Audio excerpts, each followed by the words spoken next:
Hello and welcome to Game Brain, a board gaming podcast about our gaming group. I am Matthew Robinson, and joining me today, the Fab Four, the Final Four, the Four Horsemen of the Apocalypse. I'm joined by Jordan, Paul, Trey, and Ben. Hello, gentlemen. So there are five. There's five of us, actually. Hey, Fab Five. Like, one of us is not actually here. No, I was saying I'm joined by four Right. people. I'm not joined by myself, but yes. we're the Fab Five. We are the Fab Five. I would prefer if we do not open ourselves up for copyright infringement from Netflix on account of the Queer Eye gang who are currently in acrimony. If there are this many hosts on our podcast, it can only mean one thing, that it is the end of the year spectacular. And by end of the year, I mean straight up February of the following year. Chinese year. Chinese. Exactly. Like a week ahead of time. Exactly. So this is our episode. We're going to take you through all 5 of our top 10 games of 2025. We're going to also add in our best new to me game played in 2025 as well. It does not have to be something that was released in 2025. As per always, the rules for our top 10 lists are game must be categorized as a 2025 release as per Board Game Geek. We are not counting expansions, reprints, or reissues, deluxeified editions. These are new games that came out in the year of our Lord 2025, at least as per the slightly chaotic but somewhat accurate listings of Board Game Geek. We're each going to do 10, but don't be scared. We're going to try to limit our time on the. Everybody's going to, people are doing the math. People are doing the math. That's 50 games. Each of them has a tendency to talk for a while. I'm going to be playing some sounds when people are going a little long. That'll be my first warning, okay? And then after my first warning, we go right to this. Okay, Boomer, shut the fuck up. Yep, that's where we go right from there. Boomer, shut the fuck up. It's doing it again. Take your advice. Wow. Yeah, and like that's if we have to get really aggressive. So there you go.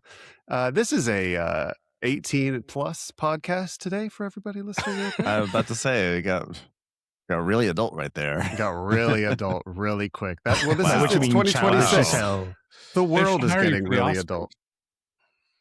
Let's just take I want to do one thing at the top and tail of this episode. I want to do a quick. What is your gut reaction to the slate of games released in 2025? Do you feel it was great? Do you feel it was average? Do you feel it was poor? And then at the end, let's reassess that after we've heard all of our picks.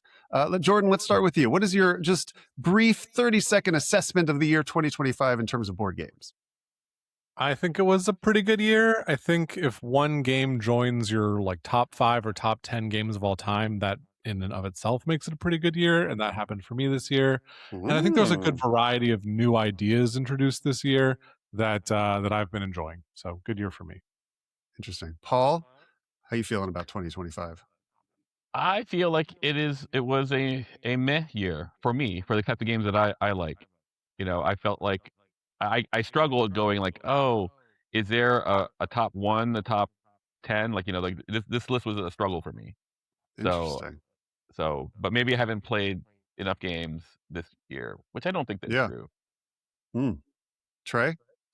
I thought it was a real strong year. I feel like this is like the year where all of the games that were kind of queued up during the pandemic or designed during the pandemic kind of got released. Maybe that's wrong, but I had a really hard time getting down to 10. I'm not sure I have a clear number 1, but I felt like I left some really good games off my top 10 list. So that seems like a good year when that was a hard decision. Yeah, absolutely. Ben? I thought it was fine. To quote Jordan, it was fine. I think that it was... that's what Jordan says every time he plays a Euro with you. Yeah, because it was fine. No. But there were some great games this year for sure. Last year, by the time we hit January 1st, I had 25 games, and number 23 could have made a good case to get into the top 10. And this time I did kind of struggle to fill out a top 10. But then at the same time, I'm struggling to get all the games I want into my top 10. I have a top 13, to be honest, but I'm only going to do 10. But I was able to do a top. Somehow I was like, this is a very okay year, but I still somehow had games that were like, which one gets in the top 10? Which one doesn't? So it was still a good year, but I felt like last year was just so amazing that it's hard to compare. So are we not going to get an honorable mention from you this year, Ben? I'm sure He's he'll gonna find a sneak way to it get in. those He's gonna three sneak in it there. in, yeah. He'll sneak those three It's in. gonna somehow. I'm gonna get a good boy. I'm gonna be a good boy. It's really weird. And get a good boy. Yeah. No, go ahead. There will be no honorable mentions, so therefore I probably will not mention Fate of the Fellowship, Moon Colony Bloodbath, or Silos. That's great. I was shocked by my list. Absolutely shocked by my list this year. I'm just going to say it. There's not a single Euro on my list of top 10 games of the year. That's the first time that's definitely ever happened. Now, am I changing, or were Euros just a bit shite this year? I don't know. But for some reason, I have 0 on my list. And that's not only is that the first time this ever happened, I don't think I've ever had a list that wasn't probably 80% Euros until now, let alone 0. So I don't know. That's something that I need to talk about with my therapist, probably. It's very pressing. But things have really changed in terms of the types of games that are lighting my brain on fire in the year of 2025. Matt, I will say, as a major Euro enthusiast, I don't know if this was a super strong Euro year. And on top of that, there are a bunch of Euros that have yet to make it over here, which is one of the great frustrations of when Fair you're enough. trying to do a year-end list. And there are games that are just in Europe or just hard Yeah. to come by, like games like Luthier, Railway Boom, you we guys- never got that. But I don't know Railway if that's a Euro, Boom, but yeah, but Ants, never played yeah. Ants. Jinx. You guys got to play Faya Swamp. I didn't get to play that. Kingdom Crossing. You guys got to play Coming of Age. I didn't get to play that one, but like Voynich Puzzle, Orlage. So Sweetlands, I really want to try. Covenant. So there are many Euros out there. I'm not sure if that moves the needle for you, but I do think that notably, I don't think it was a super strong Euro year. Like last year, we had Shackleton and SETI and all these other Endeavor, Deep Sea, etc. Yeah. Well, it'll be interesting to see which ones did make the list. Before we get into our list, I'm going to be egregious for one hot moment. I don't do this often, but I rarely have anything this exciting to tout. So a week from today, February 13th, I have a movie that I wrote that is releasing worldwide. It's going to be in 1,200 screens just in America, so probably another 1,200 around the world. It should be pretty easy to find if you want to see it in the theater. It's called Good Luck, Have Fun, Don't Die. Directed by Gore Verbinski, starring Sam Rockwell, Michael Pena, Zazie Beetz, Haley Lou Richardson, Juno Temple. It's a really great cast. It's a science fiction movie, very influenced by video games. There's a lot of gamer stuff in there. If you're a big game brainer, I think you'll enjoy it. Comedy, sci-fi, action, directed by Gore Verbinski, who did Pirates of the Caribbean and The Ring and Mouse Hunt and so many other fun movies. If you like popcorn movies and science fiction, I think you'll dig it. So a week from today, it would mean a lot if you could see it on the opening weekend. That's all that really matters in terms of how a movie is judged successful or not these days. Although to me, just having it exist is really the only watermark I care about. But that would be a lovely cherry on top if it made more money than it's expected to. Congratulations. That's fantastic. Yeah, go see it. Congratulations. Very good. And that's the end of our major. podcast, everyone. Thank you for. Yeah. We'll have to do a group viewing. We should do a little field Heavily trip, inspired guys. by Rats of Wistar, right? I think. Absolutely. Yeah. I will be in Berlin all next week for the Berlinale Film Festival, where the movie is premiering. Cool. If there are any really great board game stores in Berlin, which I'm sure there are, please let me know on the Discord. I would love to visit what you think is the best board game store in Berlin, or even the second or third best board game store in Berlin. I'm sure I will visit them all. Oh, that's gonna be great. Berlin's amazing. Matt, what an exciting journey. How cool. Like that's Super the exciting. dream of It is the dream. a movie that's in theaters. It's It exciting. is an original idea, not based on IP. Just came up out What? my my little old brain. This isn't a comic book? No superheroes. I know. It's And crazy. It shouldn't Paul's being exist. very modest right now, but I'll say on behalf of Paul, thank you for incorporating a very obvious Paul Easter egg into your movie that I'm sure everyone can look forward to seeing, right? What's the Paul Easter egg? No, I'm just assuming that there's like Oh, something called like there- Setachet Motors Yeah, or yeah, like yeah. the Setachet Diner, right? Yeah, exactly. Like Stark Industries, but it's like Setachet Industries in the Setachet. background somewhere. Just Paul's face in the background. Yeah. It's really in there. So you got to look for it. You got to watch it a If couple you listen, times. if you see, listen it's- closely, you'll hear "Bow, bow," like a few times in the background. Like instead of a Wilhelm scream when people die, they just make that Paul noise. That's right. It's pretty great. All right, shall we get into our number 10s of our list? God knows we have Yes. 50 of them. We're going to be here for 3 years. Yes. Yep, yep. Let's start. Everybody, keep it brief. Again, I've got noises I'll make if you hear those noises. Pretend you're like on a bad comedy show with a bunch of like Republican Nazis, and they make those horrible noises when your time is up. Mhm. Let's go. We had said, Trey, what you had said the order that we were going to do. What was the order? First Trey, then Paul, then Ben, then Jordan, then Ben, then Matt. All right. So, what a great way to start. Trey, you're up with your number 10 game of 2025. My number 10 game of the year, and probably actually like the most important to the industry, is Hot Streak, the mascot racing game, which has been a hit with friends, family. It's you're racing, 4 different mascots. It's been hard to get. I think at one point I even considered this for my number 1. I've played it a bunch now. It's getting a little old for me, but I still think like this is a game you're going to see on Target shelves, and because it's good and it's a lot of fun, and you can play it with your relatives when you're home for the holidays, and it's pretty solid. It certainly replaces Ready Set Bet as kind of like a racing game for a lot of people, and so other than I'm getting a little sick of it, but that's kind of it's a victim of its own success. I think it's a pretty great game and probably is higher on other people's list. Paul, what's your number 10 of the year? My number 10, it might piss some people off. IR Children of the Sun. I think I'm pretty sure some people have it higher, so I'll let them speak to it more. IR. IRU. Basically, for me, I was really, really, really bad at it. They're like so bad at it. Like I've never played a game where I had completely no understanding of what I was doing. I really enjoy the intellect behind it, and I go like, oh, I could play this more and get better at it. It's obviously really good and should be higher had I understood it. So I'm sure when it gets to people talk about it, but like I heard Children of the Sun. I only played it once, and I thoroughly loved it, and it didn't make my list off just one play, but if I was to make a list of games I'm excited to play again that I've already played, it's probably number 1. I have to say, one of my favorite concepts is when Paul starts a game and his hair has one type of volume, and by the end, it has like grown like a magnificent tree, like a baobab, and then you're That's like, right. oh, Paul went through it. Paul went through it in this game, and that's what happened with him with the IR. Just steaming his own hair. Yeah, Jordan, what's your number 10? Yeah, my number 10 is Kingdoms Forlorn, which is a new game from Into the Unknown, the makers of Aeon Trespass Odyssey. It is low on my list because I've only played it once and I then bought it, and I'm very excited to play more of it, but I didn't get a chance to play it as much as I'd like to.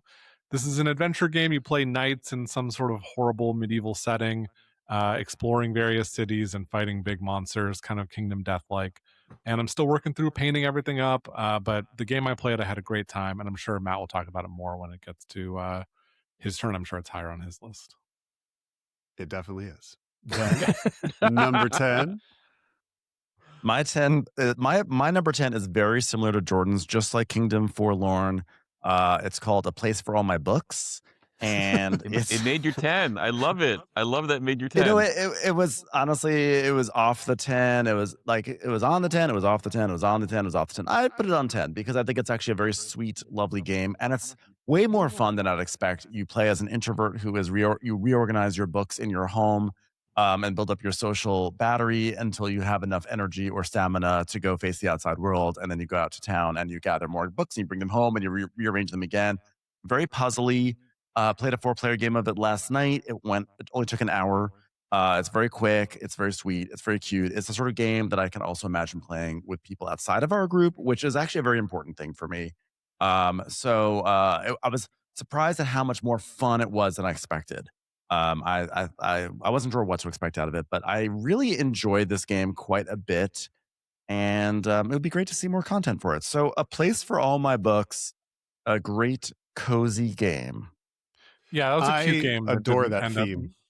Yeah, it's a great theme, and the puzzle's really fun. I really enjoyed Yeah. that game a lot. There's a Yeah, video game that sounds similar to that I've been playing on my Switch that's about running a small book kiosk. Yes. I want to play that game. I know what game it is. It's very I wish actually the art in a place for all my books looked like the art in that game. Then Yeah, a that place for game's all my super books fun. might have actually gone up 1 or 2 spots, believe it or not. Like it would have been that impactful. Yeah, I'd It's like fun- to try fun. that with you if we get a chance. We played it yesterday. It was like 3 extroverts and 1 introvert, and we're talking. We're like, "Oh, I don't get this," and then the introvert goes like, "Yeah, this is this I do," because basically it's just how introverts think. It's very funny that way. That's awesome. All right, I'd like to try that for sure. All right, my number 10 is Core of Discovery, a game set in the world of Manifest Destiny, designed by Jay Cormier and Sen-Foong Lim, who are designers that I love. They did a wonderful game called Belfort back in the day, which I'm still made fun of for Sure. loving. Yeah. But this is Sudoku, the survival game. It is very much Sudoku in the sense that it is a deduction puzzle where you are removing pieces from a board and trying to figure out where resources are based on deduction clues. Like there's always a berry within 3 spaces of a wood, and there's always a stone within the same row as a berry, and you get all these different clues, and then you have to figure out how to solve the puzzle. But it's not just a fun puzzle, which that would be fun on its own. I mean, that would just be Sudoku with symbols, but it is also a really tense, almost boss battling survival game where each scenario has different rules for how you can survive, and you can very easily die, and it's extremely hard. I would say I lose 75% of the games that I've played, but it's a great challenge, and I really enjoy it. And that is one that I've only played solo, although it does play up to 4 players. That would just definitely be multiplayer solitaire, but still would be fun because it's a good time. Wait, That's my have number we? 10. I feel like we've played it together, Matt. Like with the 4 of us, like at the end of a game. Oh, night. you're absolutely right. We checked it out. I just showed it to you guys. Yeah, we Yeah. pulled it out and played like a round or 2. Yeah. Maybe just it's on fun. one board though. Like that game rules. Is it Core Discovery? Is that CORPS? Exactly. Yeah. Okay. CORPS, and it's based on a pretty well-known graphic novel that I was not aware of, but is actually turns out to be quite popular, called Manifest Destiny.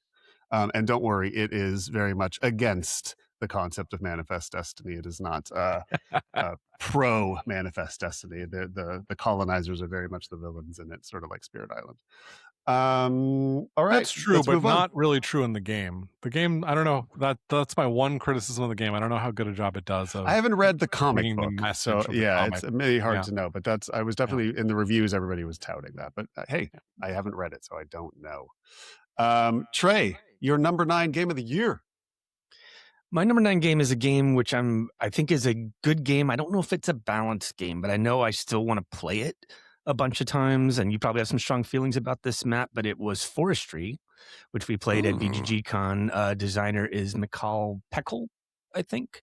Probably pronouncing that wrong, but this is a game in which everybody kind of plays a forest steward, and the game is split between a map of different forest regions that you're kind of harvesting and maintaining the forest there, maybe reinforcing at different times, and then an outer ring of action selection where you can kind of take different actions. And whether this game is actually balanced or not, it feels like a cool kind of worker placement action game, but it also kind of took a little too long. But I still feel like there's a strong game there, whether it's a balanced game because through the asymmetrical factions. I don't know, but I'm still thinking about it and would like to play it a bunch more. So I feel like that's a good sign. Forestry. Yeah, I feel like I was unfairly harsh on it. I had a good first play and an abysmal second play. But that could be due to the time of day we started playing it. Yeah. But I also agree, there was definitely one of the asymmetric powers that is there's no math behind that math, if that's even possibly as balanced as the others. So yeah, I don't know. But like the core of the game seemed really solid. Yeah, and interesting. super solid. was- Totally. It was like, I felt like that game was so unique because it was actually awesome and amazing until suddenly it wasn't for me. And I only Mhm. played it once, and I actually kind of echo what Matt said. It was late at night. It was a convention. I probably was pissy because I think that was the day that I don't remember what day it was, but I think I was pissy. But either way, it was like late at night and it was really, really fun. But then at a certain point, I felt like the game started to grind to a halt, and it just was not a halt. It's just slowed down, and like the fun started to dissipate for me. And so The mega it's turns probably kind of worth- became too mega at a certain point. too right? mega. Yeah. Too mega. 2 mega. Yeah. And also, we often look at whenever a game comes with asymmetric powers as that's the real game and the non-asymmetric power version is the baby game. I think we may have flipped it on this one. I think the asymmetric might be some bullshit. And just the regular one might actually be the better game. Made just fine. Yeah. Yeah. Should try it. Yeah. I thought it was yeah. fine. I would There try it it is. with There it is, man. asymmetric. It's fine. There we go. It's fine. It's fine. It's fine. You should have a board game podcast called "It's Fine" with Jordan. fine. That'd It's be fine pretty with great. Jordan's head. It's funny. Paul, number 9. Number 9, Galactic Cruise. So this would be basically if Virgin Intergalactic plus 100 years. You're making Love Boat, but in space, and then you're just trying to get people to go on it. It's really, is it exactly as you would think a Euro style game of this would be? And I think it's good. Like I would play it again. I don't know if I like long to play it, but I go like, oh, it has enough teeth to it that I would still continue playing it. It's good. How does it compare to like a Lacerda? My general vibe, I had not played it with just from watching reviews, was that it sort of was like baby's first Lacerda. Is that incorrect? I can see that comparison. I think that is probably apt. Like I feel Lacerda would elevate it in a way that would make it more elegant and what's the word I want to use? Maybe more interconnected. That's Yeah, a good word. may- That's good. May I- Then this May I join in here because there's a little out No. of order. Galactic Cruise is also my number 9, so we're perfectly in sync here. yeah. Okay. And so rather than just wait for me to come back, Sure. as long as Yeah, we're talking great. about it now, Yeah. I agree with Paul. I think this is a really good game, and I have on Table Scraps. I did a top 10, and I had it all the way up at like 6, and then in the middle of the video, I dropped it down to 10, and now I've brought it back up a notch to number 9. And I think that it's my issues with it. I hate leading with my issues because I think the headline is it's still a really good game, and a lot of people put it as like number 1 of the year. A lot. But there's like it just Lacerda would have things more interconnected, and the choices would just be tougher, I think. And it's a pretty smooth experience of a game, and I actually wish there was some more like stuff to trip you up and get you frustrated. But there's like some stuff that's utterly brilliant, like the idea of like you spend all this time putting together this cruise, and you have this spaceship, and then you send your meeple up this tower, and the tower is actually part of the prep that you have to do the steps to get your cruise going. And at the top of the round, your turn, your cruise advances, and you do this stuff. It's like really smart design. And when I was thinking about that, that's what sort of had me raise it up a notch. But like Lacerda would have found a way to tighten it up, and there's like certain elements like there's just a little bit too much bloat, like with the cards that you can't read from across the table. It's like a really annoying thing with it. So good, it's a really good game. This is kind of my best game that I kind of hate from this year. Oh, that's nice. You mean your biggest disappointment, I think is what you mean, right? Like you were very excited for it. Yeah. I mean, I think it's I think it's good, but like everything about it just annoys me. And it's really hard to even quantify. Yeah, no, I get it. Totally It get sticks around too long. It's got too many pieces. It doesn't really make sense. A lot of it's really smart. And, if you're a Euro gamer, you're going to be able to play it and engage with it, and it's going to be fine. But I'm also like, I'm not interested in playing it ever again. So Do you ever sometimes like you get I when I say you, I mean generally you, like sometimes a game is like 95% of the way there, and because they fumble that last 5%, somehow you wind up 100%. disliking the game more than a game that's only 80% of the way there in a weird way. I think and that's how sometimes I felt that way about about this. Forestry to a certain extent. Yeah, it's like, oh, this is Mm-hmm. so close to something I like. Like, it just pissed me off when they blew something that seems like a layup. Right. Yeah, Just do it. 100%. And yeah, Galaxy that's- Quest. Galaxy Quest. not I want Quest. to play Galaxy Quest. Let's talk about that movie, guys. But Galactic Cruise also has this thing where it when you put it out, it visually looks like a Lacerda game because it's big, it's sprawling, and it's Ian O'Toole. and it's But Ian honestly, O'Toole, I think the yeah. comparison is there's no. It's not even, to me, it's not even close to a Lacerda game. Right, It's a no, Euro game. You really go here, you doesn't get feel this like thing, you move them Lacerda. together. It's Yeah. it's actually a very midweight game. Okay, Jordan, number 9. Yes, my number 9 and the highest Euro on my list is Speakeasy. I thought Speakeasy was very fun. It is a great new Lacerda game. It doesn't feel super innovative over the stuff he's done previously, and I'm not sure I immediately fell in love with it as much as I did with Lisboa. But I really enjoy the map play, the area control that he's added to it, the player boards representing this, room in your private sort of office is really cool. The card management is great. And it felt really interactive. It felt like a return to form after Weather Machine and Inventions, neither of which I really loved. So I've had a great time playing it. I've played it with Gigi, my partner, who likes heavy Euro games like that, and she likes it a lot too. So it has that sort of appeal, which I guess is, it's kind of weird to say this is a game I'd play with non-gamers, but it is. So I'm really enjoying it. And I think it's great.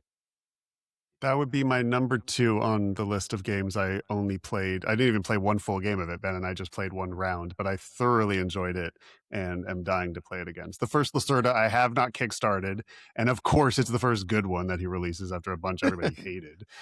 When you're I'm back from stuck with Germany, those let's forever. get it to the table. Yeah, Let's we get should to the play it. table. My number 9 is Eternal Decks by Hirokin. Eternal Decks interesting. is I've seen a movie called that. a fantastic cooperative game. If it wasn't for Old King's Crown, it would easily be the most beautiful game of the year, in my opinion. The art is fantastic. It is similar to The Crew, similar to the Mind. A bunch of people playing together. Everybody has a hand of cards, and there are different sort of lanes you're playing cards into, and the lanes have different rules. This top lane you can only play in consecutive numerical rising order.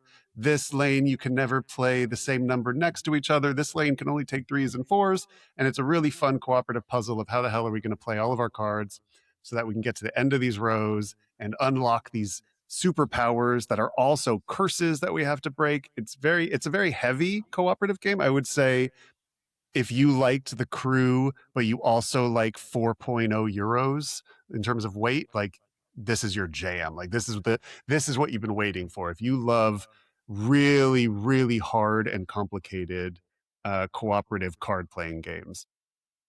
This was just NPI's number 1 game of the year on their video today. I totally get it.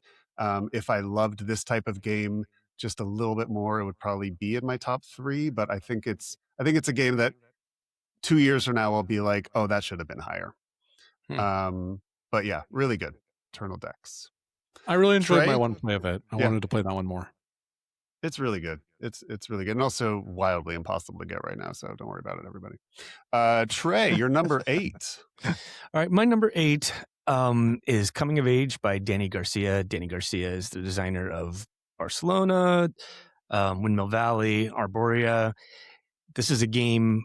I consider this like an art game. Where I'm not applying the normal rules of board games to it, where I don't care whether this game is balanced. I'm not even sure I care if it's replayable.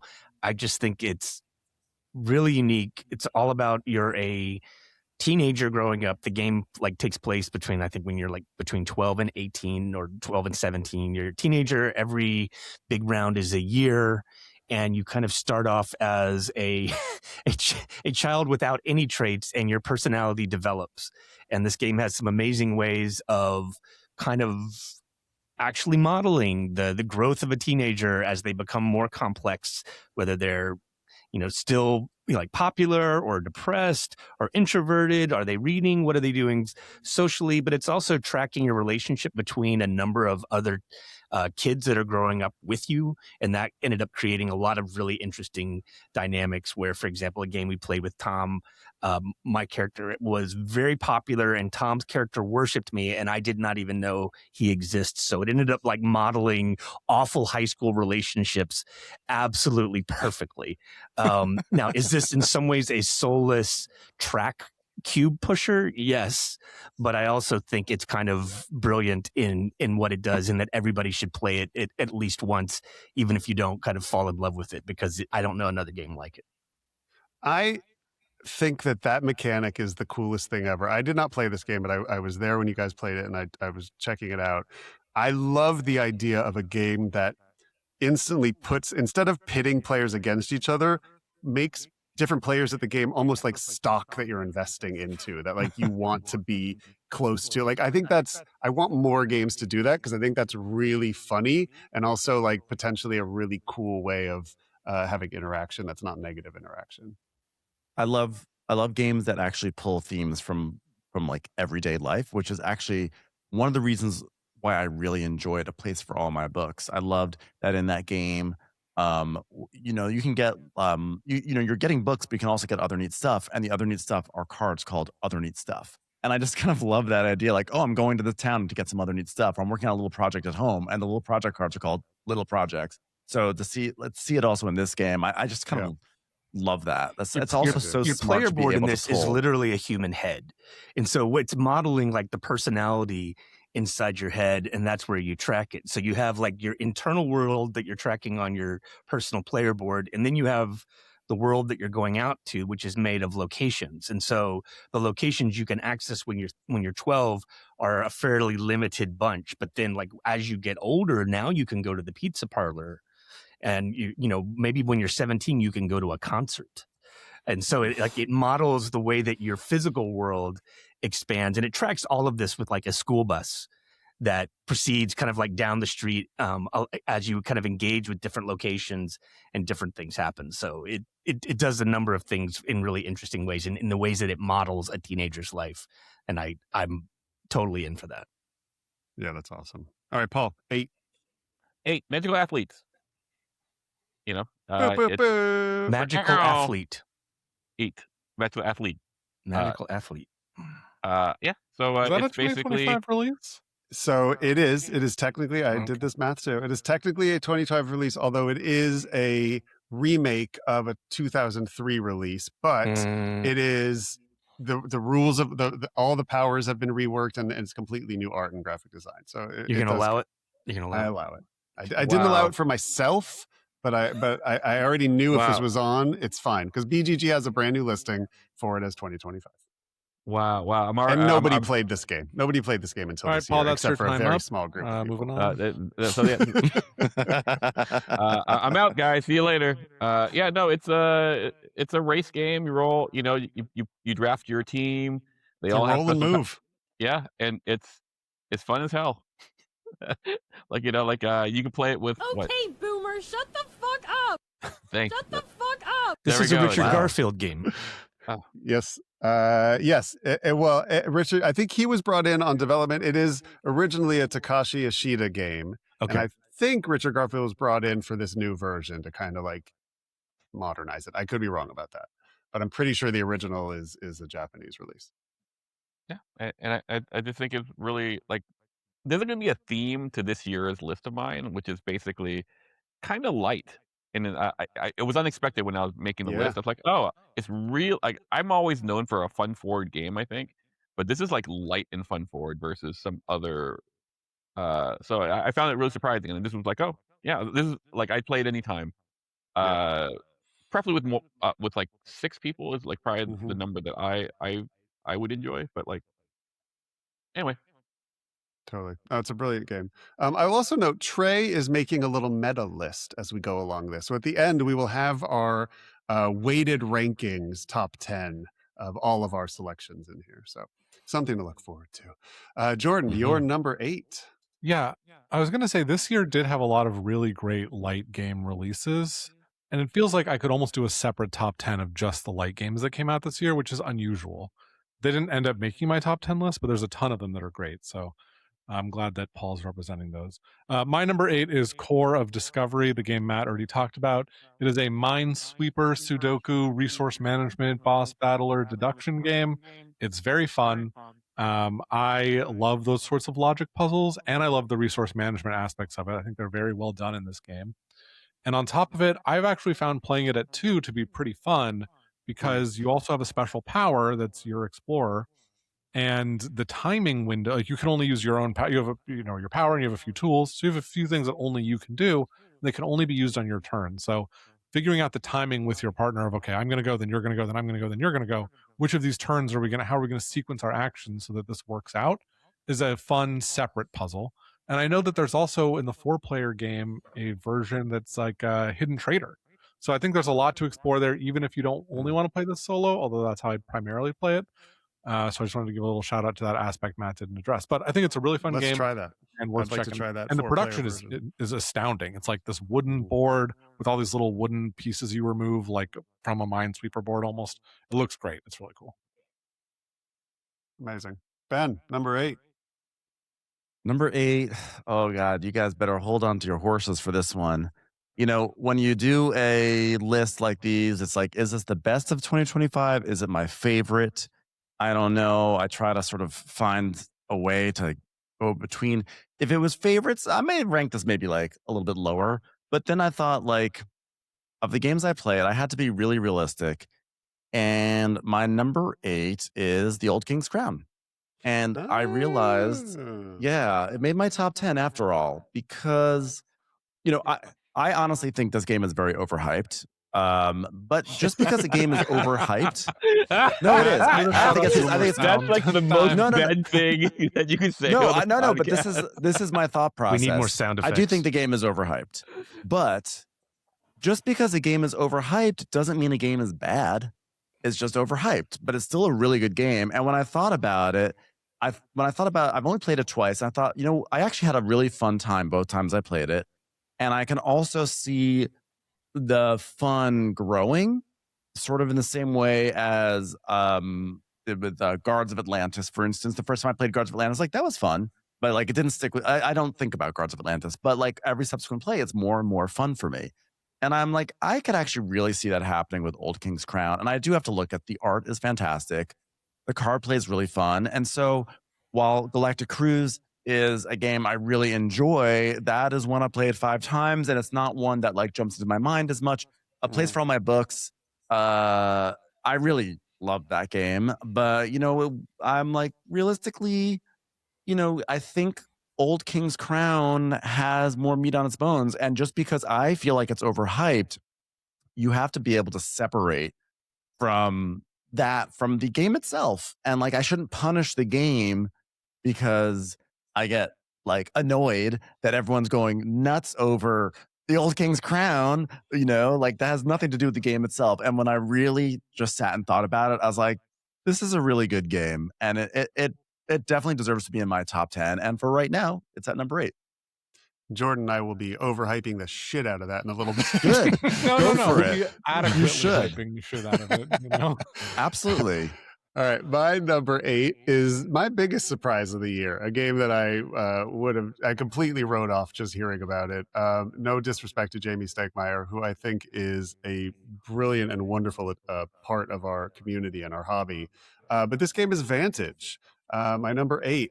I couldn't have cared less about this when I heard about it. An open world cooperative exploration game. I think Jamie's an incredible game producer. I have not loved a lot of his games. I think this is his masterpiece. I think this game is absolutely brilliant. It could be higher with more time. I just haven't explored it enough. I really like this with 2 people. It's just a story. It's just a story generator, basically. And the writing blew me away. Like, Jamie, you wrote the hell out of this game. Like, it's brilliantly written. The world building is great. It's not cheesy. It's like a very original feeling science fiction fantasy setting, really evocative. And you're just basically, I'm going to go north. What do I see? What is my vantage? I'm going to go west. What do I see? Oh, I found a spaceship. Do I want to talk to the spaceship? Sure. Oh, look, there's an alien in the spaceship. Oh, he's now my best friend. He's going to give me his spaceship. And you just go off these weird routes. And you just basically, it's like a choose your own adventure that goes, like if you were holding a choose your own adventure that was a book that went for 10 miles, it was so long. Like that's how it feels. It's an endless choose your own adventure.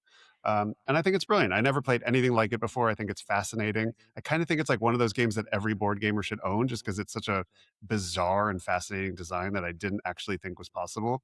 But it really is, they captured the feeling of just exploring an alien world in a board game. And that, to me, was pretty impressive. I've been wanting Trey. to play that game for, I just have to say, I've been really, really, really wanting to play that game for months and months and months. And the problem is it's like, it's a big old box. And I'm like, do I get this box? Because I think I'll like it, but I don't Yeah. know if I'll like Well, it. borrow my big box. Or play my big box. I'll get with my me. hands on your big box. Yeah, yes. Come get this big box. Yes. I also recommend if you enjoy marijuana in any shape or form, is a great game to play when you're you and a friend just sparked up a doozy. Play a little Vantage. That's a great night. It was a great Paul night. Trey and I have recently been playing a lot of, Tales of Arthurian Nights, which we just reviewed. And it sounds like it's sort of Yeah. in I thought you were that going to say, Paul world. Trey and I have recently been smoking a lot of marijuana. We've been smoking a lot. Yeah. Oh, I'd kill to get Paul high. All right. Trey, number 7. Don't unleash the beast. Yeah. All right. My number 7 is a game which I'm not convinced is a good game, but I had a ton of time playing the most it. lukewarm list ever. No, it's like this is overhyped bullshit. I don't even know if I like this. See, I don't know if it's Trey's good, like, but it I was the had best such a good year in time. years. This is a game made Best for me. games in years. This I okay. don't know if Do this you game have, is does good, anyone though. have any idea what I'm talking about? This is Millennia Tracks of Time, which is kind of like a Civ game that plays in 3 hours. It's tracks and tracks and tracks, but it takes you, does what a Civ game is supposed to do. It takes you from like the Stone Age all the way up to the future, where you have an evolving civilization where you've invested in different kind of like aspects of your society, and you're competing against other players on these tracks as you go. And it has the kind of like the conventions of Civ games, like you're vying for different technologies. You're rewarded for kind of like having certain techs at certain points, which is reminiscent of the original Civilization games. It has wonders that give you really strong asymmetrical powers that kind of base your game around, and these techs kind of age out. It has kind of, you have things that are good for a while and then they go away. So you're always kind of, your society's constantly changing and moving. And so I thought it was like just a really cool design, especially because it plays so efficiently. You don't have time to play a lot of games that take all day long, and this does a lot of the things it's supposed to. So the designer is Mike Giorgio and Orestes Leonardis. I got to play this like 1.5 times at BGG Con, and would love to play more of it. And I could still be convinced that it's not actually that good, but while I was playing it, I was having such a fantastic time that I want to play it again. Yeah, I agree completely. I really like this game. I played it 3 times and kind of feel like I saw everything. I don't know. Like I haven't been drawn back to playing it again. But the first 2 times I was playing it, I was like, this is my jam. Like this is what I want out of like a fast playing Civ game. That's in essence really not that fast playing. But anyway, Paul, 7. Okay, I kind of mildly cheated here. I put 2 as in the same thing. So it is Toy Battle and Tag Team. These 2-player head to head. What am I supposed to do with this, Paul? I don't know, Trey. I didn't know. I didn't know we were going to do numbers. Make a decision. Like well, I'll say this: my number 7 is Toy Battle. So Great. should we? Why don't we just say Toy Battle? Let's do that. Okay, you'll do Tag Team. I'll do Toy Battle. Sure. Yeah, there we go. Sure. So basically, you're making in Tag Team. You're making a tag team of like various historic / mythological heroes, I guess. Sure. Or folk heroes. And then you're putting together and you're playing against a person, and each one has their own asymmetric thing. So when you put 2 different asymmetric things together, it's an unusual combination, and you you're fighting the other person. It's just remarkably fun and simple. Ben and I were playing it at a sushi restaurant before we got kicked out because Ben, you know, needed to play it. It's addictive in that way. True story. So True Totally story. is. It is the, I will say, just I will add, it is the cardboard version of a video game genre called an auto battler. And that was why I was excited, because I love auto battlers. And it was cool to see how well they had adapted it to a board game. Super cool. Jordan, number 7. Yeah. If you like tag team, also check out Duel for Cardia. Neither of those games is on my list. but I Agreed. just That wanted to game's give it a really shout fun out. too. My Yep. number 7 is Thiefdom. It is a Thiefdom. game from Juma Al Juju, I think. It's here in the corner. And it is Designer of Clans the of publisher of Caledonia. Clans of Caledonia, the designer of Clans of Caledonia.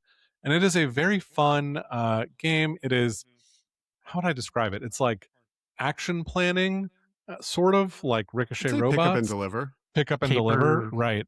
Yeah. And programming. you play as thieves, but you also operate the local cops. And so you're trying to get items to steal, bring them to places to sell, and also use the cops to arrest your opponent's thieves.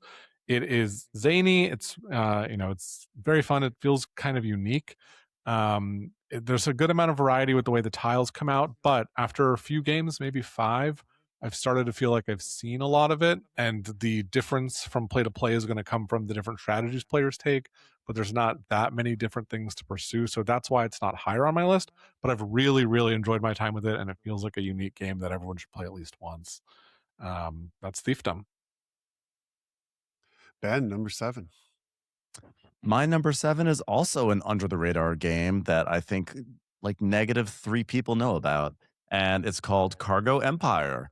It's a game that came out. I think the publisher is Moeda. I don't know how to say that. They're like they've done random games like Symphony Number 5, etc. and or 9. really came prepared today, guys. But Cargo Empire, I saw this on a newsletter from Board Game Bliss. They're like, new games in, and there was something called Cargo Empire, and I was like, cargo, you say, and an empire? Let's tell me more. And it sounds like I'm joking, but it literally was like, oh, there's a game about cargo out there. So I went and looked it up, and I was like, this looks kind of cool. And I looked at some playthroughs. I think it's a really fun small game. It's kind of route building, and it's when I say it's a small game, it plays, and it's like a 2-hour game, so it's a full game, but it comes in a small box. It doesn't have an epic sweep to it, but it's really a game about timing and logistics and very, very simple rules, like one of those great games that like has a tiny rule set, but somehow the way these rules interact creates a lot of really meaty and interesting decisions. There's a whole second side of the board. It takes place in Europe, and there's a second side of the board that takes place in a fancy land, and you got asymmetric powers. Haven't even tried that yet. But in my plays of Cargo Empire, I think this small, unassuming game is like really, really good and thinky, and I'm shocked by how it like everyone gets like lost in thought, like, oh, I want to go there, I want to deliver there, but I can't. Oh, but like, I want to do this, but first I want to do that, but I can't do that because I can't do this. It's one of those games, and it's a real surprise, under the radar little gem. It'd be great if it made its way to BGA so people could try it out. That's I'd like to Cargo try that. Empire. Speaking of BGA, my number 7 is Toy Battle from renowned designer Paolo Mori and Alessandro Zucchini. Toy Battle, I think, is the best 10-minute long 2-player game I've ever played. I'm looking at you, Checkers. Toy Battle is It cancels checkers. Yeah, it's absolutely brilliant. I think Finally. I've played it. I think 100 times at least on BGA. I adore it. My son and I have played it probably 50 times. Literally, games at most take 10 minutes. They usually take 3 or 4 minutes. It's so fun. It's addictive. It comes with so many different maps. Such a great little interesting sort of lane route building game.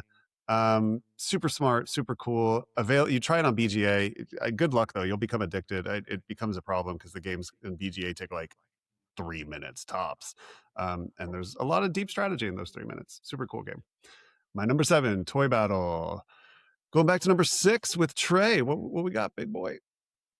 Something really indefensible here. Oh, Number no. 6 for me is Moon Colony Bloodbath.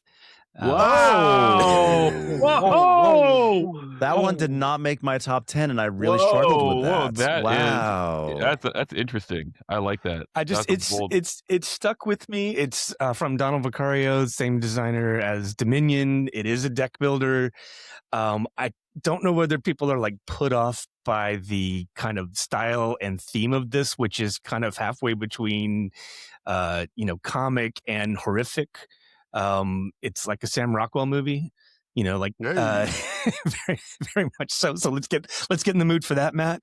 Yeah. But I had a great time playing it, and it just kind of stuck with me. And I think I thought it was silly, and then revisiting it, I'm like, no, there's actually some really cool engine building stuff here. That's not. I mean, obviously there's some engine building stuff, but I think it's actually a better game than I felt it was when I first played it, where it felt very, very random. As opposed to like, hey, this is a game you can play relatively quickly with a certain amount of deep strategy. You can throw some big punches in this, and you're still kind of like done in under an hour, or generally playing it. So I liked it, and I could see this game sticking around. Yeah, Ben Yeah. shamed me for playing it the wrong way, apparently. Yeah, well, because Paul, you kept on just taking cards and like just reading them and not getting into the vibe. I really, the first time I played this game was with Jordan and my friend John, and I seem to remember, Jordan, that like we were cracking up. I thought it was so fun. It was so silly. It was so off the walls, and I just had the best time with it. But I think we were all just having fun. We were joking, and then there have been other times I played where it's been a little drier, and so like I do think like the players have to sort of like step up to the plate a little bit and get into the theme. And that's why it didn't quite make my top 10, because it was like a little fragile in that way. But also I think there's some expansion content that's coming soon. Rio Grande Games just announced that. And I'm really excited to see, because I feel like with some expansions, the game could actually go up higher on my list for sure, because it really is like a riot. It's a really fun game. I think that and I know we did criticize Paul for playing it the wrong way, but to turn that criticism of Paul into a criticism of the game doesn't work without the like fun, like dialing into the theme, which means that mechanically it's not that interesting, right? It's like it's more interesting as a story simulator than it is as like I think it actually, like, the mechanics are interesting in it, but I do agree, though, I think there's a certain fragility in terms of the experience, and you're right. I think ultimately that comes down to the game, and that's why I'd say with an expansion, like, maybe the mechanics could, I like, could see an expansion be even better. That's true, Jordan. It can be a bloodbath. I think like Donald Vaccarino doing a communal deck builder where the whole table is building the deck is absolutely brilliant, and I really hope somebody uses that in a good game one day. But I thought that was brilliant. But this is not it. No, not for me. Oh, you had an awful time. I remember that. I remember. I remember that. I mean, I like a chaos bomb as much as the next guy, but maybe I could literally feel your energy bleeding out. It was... Paul, what is your number 6? It is Fate of the Fellowship. Hell yeah, bro. Yeah. I think I think it had me at the what you call it, the Nazgul. Had you at Fate? No, like, but like with the plastic, clear plastic, and they look like they're flying over the board. I go like, flying Nazgul. I'm going like, you win. And then playing it, like every time I played it, aside from the first time where I was blamed for us losing because because of me, like it's been really engaging. Like I'm not a person who really loves co-op games. But like I remember there was a time we played at Tom's, and Tom was Gollum and I was Frodo, and he was just collecting all the rings as if he was gonna throw it into the, and I go like, you can't do that, right? Like it's my fate. It just had so much fun and laughter about it. It was just great. So that's my number 6. 6, probably going to be higher on some other people's lists. You think? Jordan, yeah. That session at Tom's was, to me, the thing that knocked it out of my top 10. It was Oh, yeah. Thanks, I Tom. didn't. No, it wasn't Tom's fault. It was a little. Well, first of all, I found it like they're the trappings of a cooperative game, which is that I felt like I was having to kind of like pound the table a little bit to get people to hear my suggestions or input. Right. And I also felt like there was a moment where the game got very stagnant in the middle. We were just waiting to draw cards. There was like a weird energy around the whole thing that unfortunately kind of shrouded the game itself in like negativity. And how much of that is associated with the game, I'm not sure. You gave up Maybe hope. a You new despaired. this is fair. I That's right. despaired, and I That's think right. that like maybe playing it again, it comes back. But that being said, if this were like a top 20, this would be like my number 12 or 13. So it's not like it's not a Yeah. shitty game by any means, but that negative experience kind of soured me, unfortunately, on a game that I actually had previously really enjoyed. Jordan, you're number 6. My number 6 is Hot Streak. Hot Streak is Trey's already mentioned it. It's very fun. It is a betting game, involving mascots racing up and down a track. And it's the only game that I've ever played that has had a group of 8 men jumping up and down for the flip of a card. I don't know, it's just really fun. Like there's something that immediately gets people to buy into it.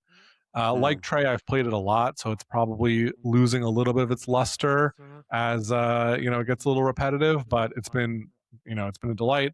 At a holiday party this year, a friend of mine did like live action Hot Streak, where people dressed up as the 4 mascots and like cards were Sick. drawn, which is really cool. So it's just been a great year. It's been kind of in some ways the year of Hot Streak. So I don't know. That's my number 6. Ben, you're number 6. Well, let's go in a different direction. My number 6 is 18 Royal Gorge. Here's some 18xx representation. You're on the pod. This game is a really fun meditation on the 18xx trappings. I played it a few times online, and then my copy finally came in, and Jordan and I, and friend of the podcast, David, played most of the game. We started the game shockingly pretty late, and we got like, I think if we broke and went to dinner and everything, if we hadn't done that, we probably could have finished it in 4.5 hours. So I like that's one of those weeknight 18xx's, which are becoming more common.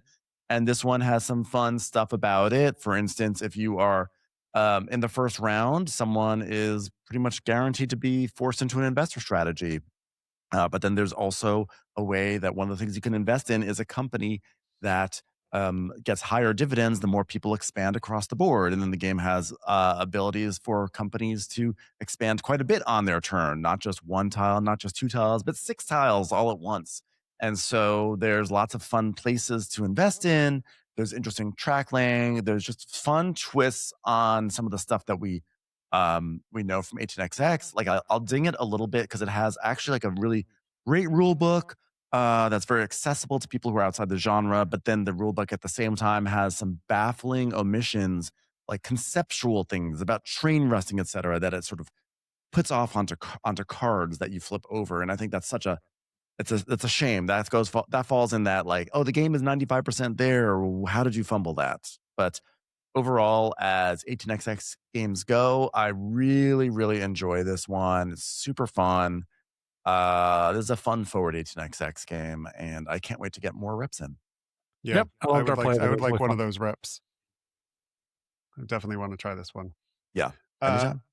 My number 6 is Kingdoms Forlorn, Dragons, Devils, and Kings. As Jordan said, this is the follow-up to Aeon's Trespass Odyssey from Marcin Welnicki and Into the Unknown Studios.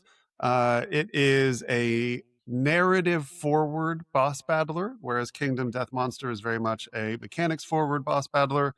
This is all about the story. Your knight has its own book that you follow the guide through. The story is based around the knight you're playing, not sort of a story that you're trying to get through or a campaign. Each character that you're playing has their own campaign and their own book, which makes it pretty unique and very narrative forward.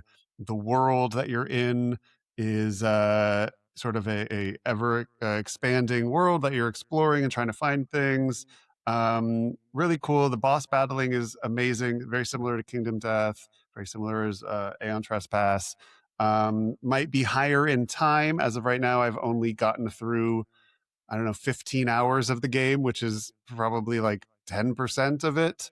It's a very long and unforgiving in terms of what it asks of you in terms of time dedication, but I think worth it. And if I ever put, 100 hours in this thing, it might easily and should have been my number one of the year. We'll see. But so far, I'm loving it. That is Kingdoms Forlorn. We're doing great, boys. We just hit the 1 hour mark and we're halfway through our list. This is I love it. I think the threat of sound effects is very, the threat of sound effects is really powerful. No one wants to be called a boomer and told to shut the fuck up. Trey, what is your number 5 of the year? My number 5 is a game that I was deeply, deeply skeptical of when Jordan put it on the table at BGG Con. I thought it looked really ugly, but it's a fantastic game that I fell in love with by the end of the game. It's called How to Save a World. It's a game by Yuval Greenspan. I think this is the first game for this designer, and the whole concept is that the world is facing a comet. It's facing destruction by a comet, and we are kind of playing collectively, semi-collectively, to stop this comet from destroying the Earth. And that's going to fall into like 3 different plans. Will we be successful first at shooting it out of the sky? And if that fails, will our shields that we put up protect us? And barring that, can we evacuate the human race in time? And in a sense, we play this game, we take steps in order to complete one of these 3 paths. And we're kind of wagering, in a sense. We've invested in these different paths so that ultimately by the end of the game, the game resolves perfectly at the end, where someone is deeply invested with evacuation, someone's deeply invested in shields or something like that, and the whole game plays out, and you either save the world or you don't, and that's going to result in victory for a single player. And I thought this game looked ugly, but then it ended up having like some of the most interesting gameplay that I had not seen in this form before. Ben, have you played this one? No, I was so jealous. I think stuck that's a crime. at BGG. This is such a Ben Mandelker game. So here's what happened. We were at BGG Con, and I was supposed to play a game. I was playing a game upstairs that was supposed to last like 90 minutes.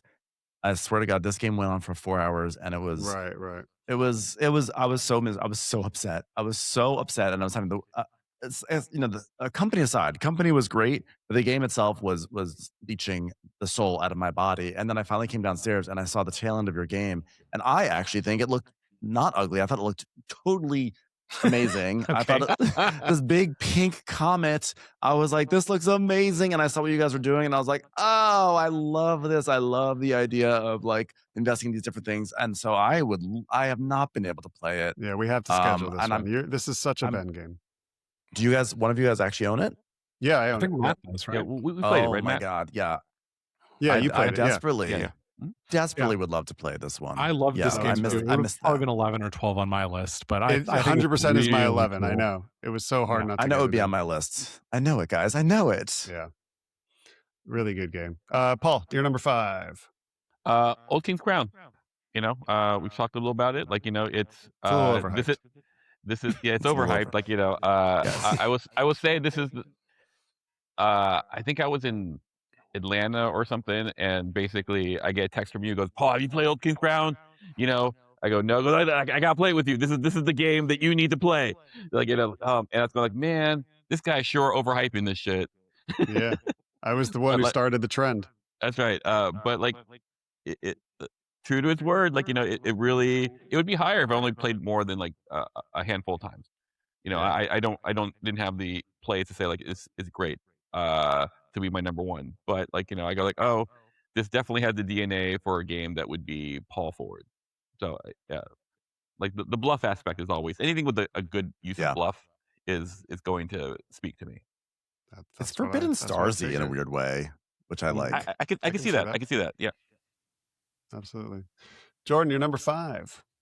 My number 5 is Elder Scrolls Betrayal of the Second Era, the latest chip theory game. It is a 1 to 4 player, but ideally 1 to 2 player game about picking a class, picking a race, just like at the beginning of an Elder Scrolls game, going around a map, upgrading your kit, and then fighting a final boss fight.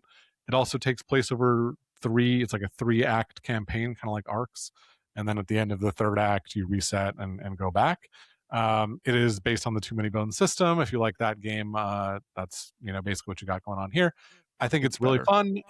There's so many different ways to upgrade. There's a bunch of different maps. There's like 7 or 8 different maps in the box, and they all have a different mechanic that explains or changes how the overworld works. The combat is engaging, and there's a bunch of different modes of combat. There's delves, which are sort of longer dungeons, and then there's like quick clashes, and I think there's actually also pre-built dungeons that are like really long. So I don't know, it's a really cool game. There's a lot in it, and the reason it's not higher is because there's still not quite enough in it. Like, I've played a few campaigns and I've seen all the skill lines, and so I'm kind of just excited about more to come, and there's more coming I think this year. So that's the game for me. What'd you say, Matt? End of the year, we get all the new End stuff. of the year, yeah. And I think that this, for me, sort of replaces Too Many Bones. I like the upgrade systems better. I like the the class and race system better, and I like the combat being more various than the Too Many Bones combat. So if you wanted to go for one of those games, I'd probably pick this one. The only thing holding it back is that Too Many Bones has like 20 times as much content right now. So Yeah, So you went from Too Many Bones to Not Enough Scrolls. that's Basically. right. That's what they should have called it. Not enough. He was scrolls. betrayed by the It's called skull. overcorrecting. They can't quite. Overcorrecting. They're really bad about estimating the content. I know. How many just things you gotta, need, like, right? really Exactly. focus it. Ben, what is your number 5? Well, a wise man once sang, "Oh, hot damn, this is my jam. Keep me partying till the AM. Y'all don't understand. Where are the Make sound me throw effects, my Matt? hands." And the AR. Credit, of course, to Flowrida. AR, I mean, come on. This game is AR. This game is awesome. And Jordan is the one who pushed for it at BGG in the new games room. And I had seen like half of a run through by either John Gets Games or Rado, and it looked interesting, but it was not capturing my attention, which is surprising because designer Fabio Lopiani, I always forget. I'm so sorry. I'm like, he is my jam. Okay. And I was like, oh, maybe this is the one where maybe I'll exercise a bit of restraint. And then we played it, and I was like, this game is actually amazing. Played it several times now. This game, I really struggled as this could be my number 5, number 4, because the magic, the special sauce of this game is almost not even some of the mechanics or the things that you're doing, these little mini games. It's just the way that you are interacting with other players. It's truly a game about interpersonal, interplayer interaction and judging who is doing what, who is going for what, and either allying with them or maybe allying with other people against them, but in a way that doesn't feel cutthroat.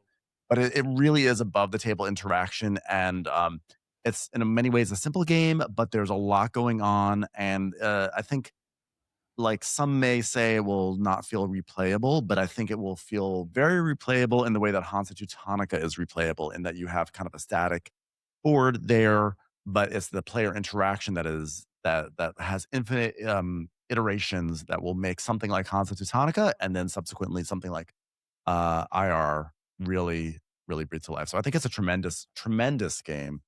And if it were tomorrow, maybe I put it number 4 or number 3 or number 2. Yeah. Who knows? It's excellent. It does have this variable setup, so it's not like it's a set map. Like, it is one. I think it Right. is one of those games where if you're playing it after a number of plays and you're playing it at a higher level, where that initial flip happens, where you see how everything kind of lays out, and you need to like study that and think long term about, okay, which way do I want to go? I mean, you're going to adjust as you go, but you can see like, oh, the read strategy is going to be rewarded early on here, and so it's likely to survive. But you're making bets essentially of like what's going to survive, because it's all about these 4 different gods, and each round, like, one of them kind of falls aside, and that path ends, and you're funneled into different paths. So it's really a game I haven't seen anything like it before, and it did make for some really interesting interactions between the players.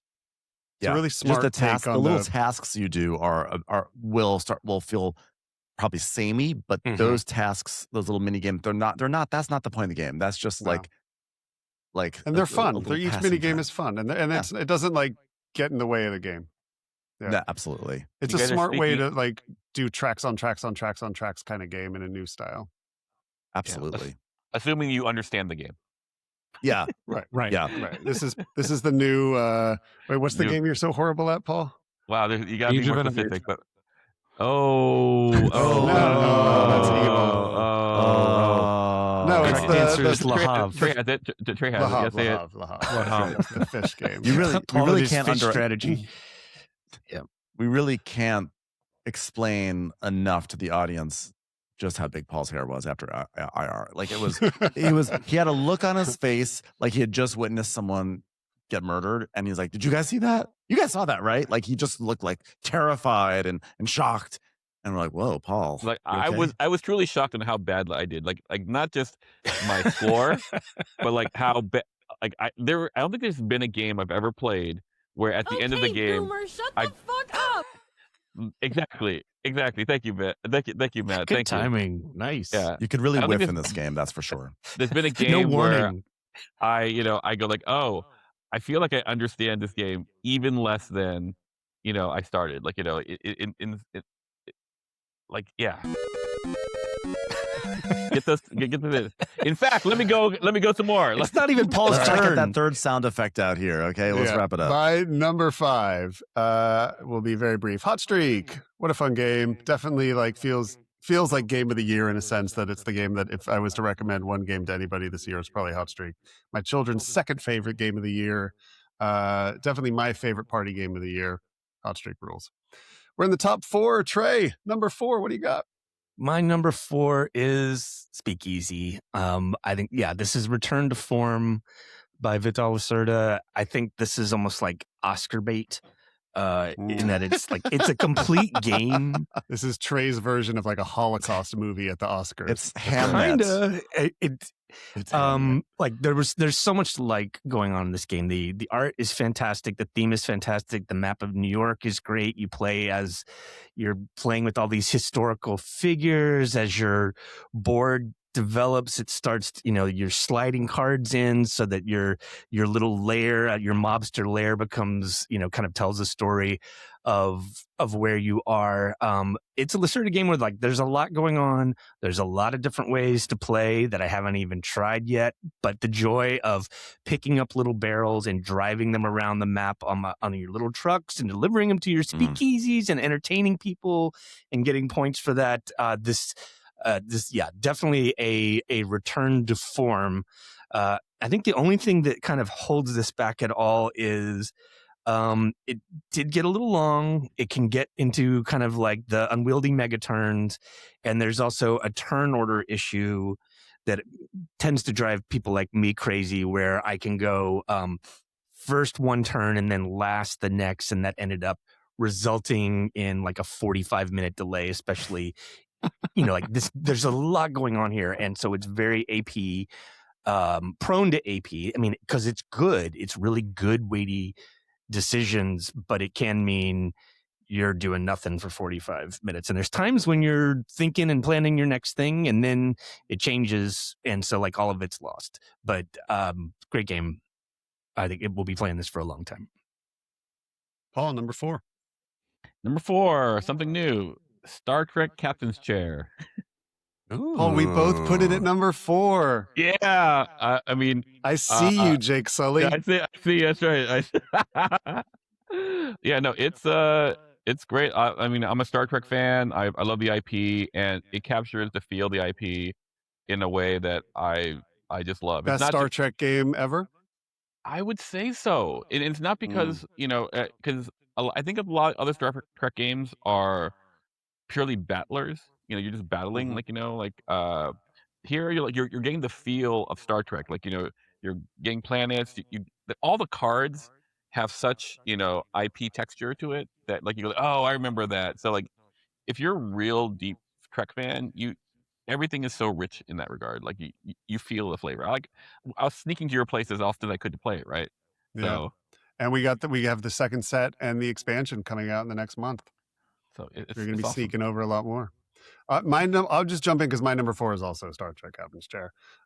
This is Nigel Buckle and David Turksey. This is a re-implementation of a system that they used in a game called Imperium. which I love and own, and this was a complete and total replacement of that for me. I do love Star Trek. I think I love Civ themes more. So if I really do think that if Imperium was as good as I think Captain's Chair is, I would like it more. I just think Captain's Chair is what I wanted Imperium to be. First of all, it stops pretending the game plays with 3 or 4 players and just says what it should be, which is it's a 2-player game. I think 3 and 4 is absurdly long and multiplayer solitaire and boring. I also think the mechanics are better, the balancing is better, the game is faster, it's more fun, it's more strategic, it's more tactical. This is a deck building game. It's extremely heavy. It's weighed at 4.06 on BGG, and that is absolutely accurate. It is extremely heavy. A very, very deep, complicated system that, in essence, is deck building, but there's so much going on. It's a game that probably takes an hour to teach and an hour to play. But I think the juice is 100% worth the squeeze on this one. To me, this is a game I think I'll be playing for a really long time, and especially there, it's been a hit for them, and so they already have an entire second core game coming out in the next month, as well as an expansion that can be added to either core game. I'm like all in on this and very excited to keep playing it. Jordan, your number 4. Yeah. My number 4 is Molly House, designed by Joe Kelly and Cole Worley. Primarily Joe Kelly. I think Cole Worley did some production on the end of it. And it is a game about LGBTQ people in 1720s London visiting Molly houses and trying to experience joy while also remaining under the radar from authorities that wanted to persecute them. And it is a game wherein you'll participate in parties trying to get the most joy for yourself. You can be caught by infiltrators who are looking for people to persecute, and you can make strategic decisions like giving up a Molly house to save yourself from hanging effectively. And at the end of the game, there's this dark moment where it's like, okay, who's getting hung, or maybe someone will be hung, and obviously you can only win the game if you're living at the end. So it is a game that incorporates role play. It takes it very seriously. It can feel bad, like you can be in a position where mechanically you should do something that morally you would never want to do, but if your life was on the line, maybe you would. You have to deal with those challenging questions. And I've played it with people who have played it at a surface level and had a good time with the card play. It's interesting and fun. And I've had people who have had very emotional reactions to it, both positive and negative, about feeling like this is a game that represents hiding within a community and not being able to fully express yourself, and B, feeling like this game offers you the opportunity to do immoral things that just make you feel really bad. And so it's sort of a unique game that can bring out all those emotions in people. I've had people cry playing this game. So I think it's very well designed, and it is fun mechanically. It is also an emotional experience, and one that I'd recommend. It's almost like an art piece game too. It's beautiful, and you kind of have to get yourself ready to play a game that is somewhat serious and role play with the intention of the designer of taking it seriously and not treating it as as nothing. So anyways, that's Molly House. It's a game I really want to play more in the next year, and one I've had a lot of good times with in 2025. Well, please play it with me. This is the only game that I bought this year that I never took the shrink off of. I just never had the time to learn it, and I never brought it to the table, but dying to play. I missed it too. And also, if you really like the central mechanic of the card play of the game, but it is too emotionally difficult, this is going to sound weird, but I recommend Surfasaurus Max, which is essentially the same. It's like the most fun part of Molly House without all the other stuff. So if you really like that card play, Surfasaurus Max is like the game of that card play. So if you love that mechanic, but you're extremely homophobic, Ben wants you to play Surfasaurus Max.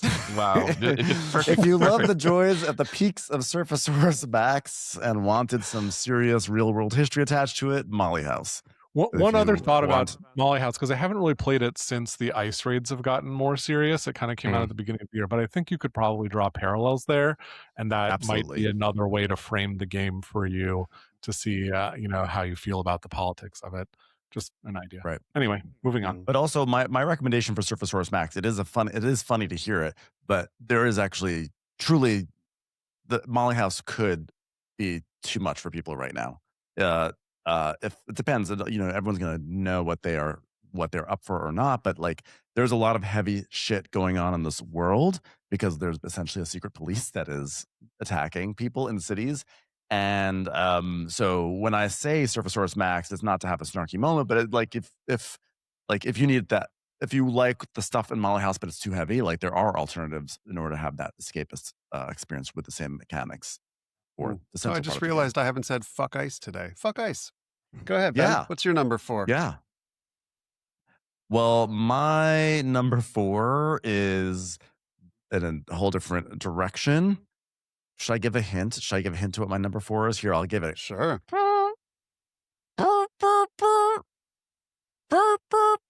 Okay, the game is. Amazing hit, Ben. It's great. Thank you. I love it. Thank you. It's called March of the Ants. March of the Ants. I was trying to sing some Dave Matthews Ants Marching. Oh, geez. That is I was really hearing Eye of the obscure Tiger. I don't know reference. why. I was hearing that too. I was hearing the theme song to Surfasaurus Max. That's weird. That's right. That sounds not unlike Ants Marching, actually. This game, I love this game. It's a recent acquisition for me. It is actually a revamped version. It's March of the Ants Evolved Edition. It The is a original version came out- re-implementation. It's a re-implementation, but with new mechanics, and it has its own new entry. And I had never heard of the allowed. original one. It is legal. And yeah, so I'm just gonna stand in it. It's a legal play.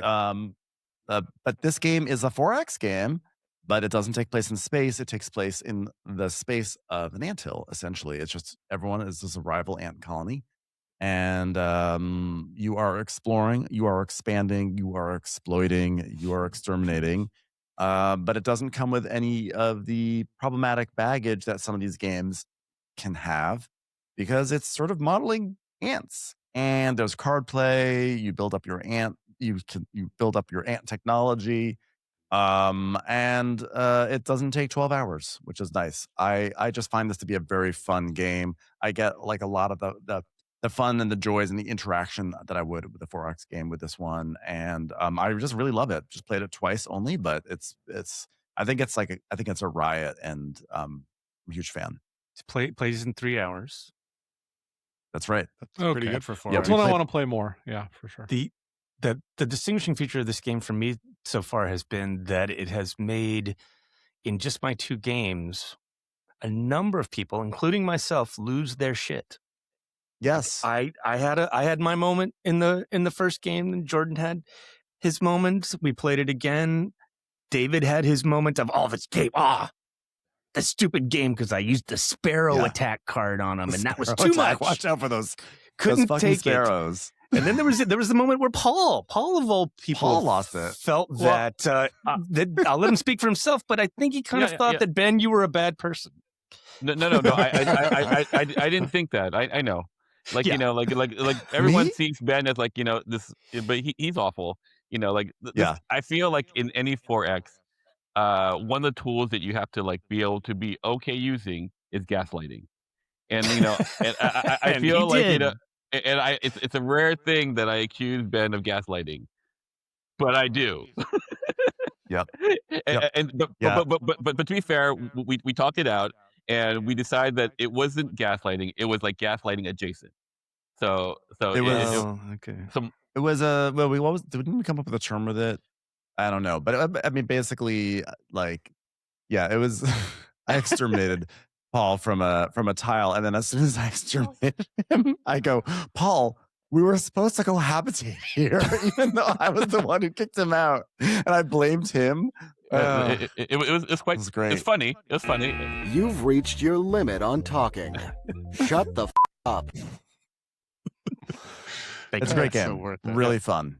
I'm dying to try it. This is very high on my list. You would of love games it, that- Matt. Yeah, I think you ruin would our actually friendship. really love Yeah, it. Go for it. I'm down. I love friendship ruining. I hate friendship.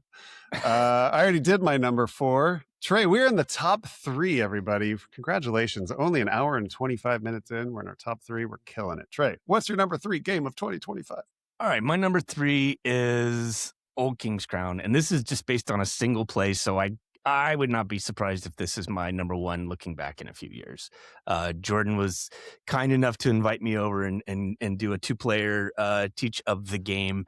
And I would say like my first play of it felt rocky as we were starting it, where I was right on that edge of being overwhelmed by what the game was asking me. The mechanics are not that complicated, but you do have this asymmetrical faction where you have like 4 different one-time superpowers. You've got a thing over here that's different. Your card options as you upgrade are different.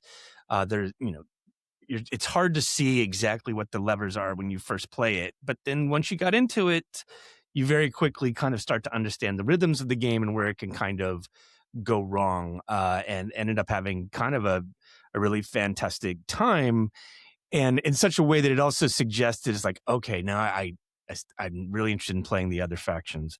Oh, I'm really interested in playing this at different player counts. This would play so differently at 3 or 4. Oh, that's interesting. Oh, wait, they have new factions that are going to play differently. Oh, that might be really fun to so that's where my head is in terms of this game going forward, of being kind of deeply suspicious of it going in, especially because it's been so overhyped. Thank you. But Turns out it's underhyped. But in terms of like games that I think I could play a lot, it's probably going to make that list. So that's where I'm at on it. Yeah, and all credit to Trey. He started off and he said, "Oh, I feel so overwhelmed," but by the end, he was making very cool and like unique plays and using the Nobles faction that he was playing in a way I hadn't seen it used before. So Did you let him there's win, so Jordan? much like player He let me expression. win. It's really cool. Smart man. Yeah, Man. anyone. Yeah. Smart dealer. You let the Wookiee win. Yeah. No, Paul, what's your number 3? I'm very interested what your number 3 is now. Yeah, this was very interesting to me too. Like, it turns out it's Cargo Empire. Whoa. Yeah, no, I wouldn't have, like, This tracks. And I think there are 2 things that I really like about it. If I have the time, I don't know if I spent all my time, You're good. but I think it reminds me of ice cream and of premium Jenny's ice cream, where it's like a very clean flavor, and it's just everything about the rule set and the play is just so clean. It's exactly what I want.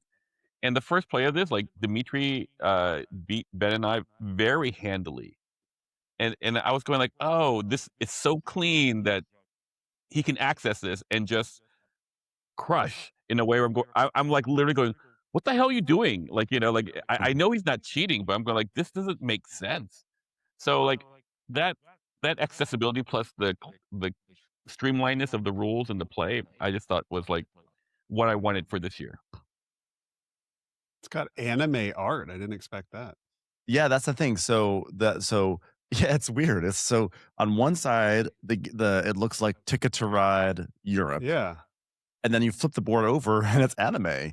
And I'm really interested to play the anime side because that's where you have asymmetric powers and it's just a fantasy map. So I'm just really intrigued. It's the sort of game that would be fun if it caught on because it could be a really cool little system or just do more maps. I'm afraid it won't. I'm afraid it's not a sexy game. And I think that like people are just gonna kind of sleep on it a bit. We love not sexy games over here at Game Brain. You know what I love?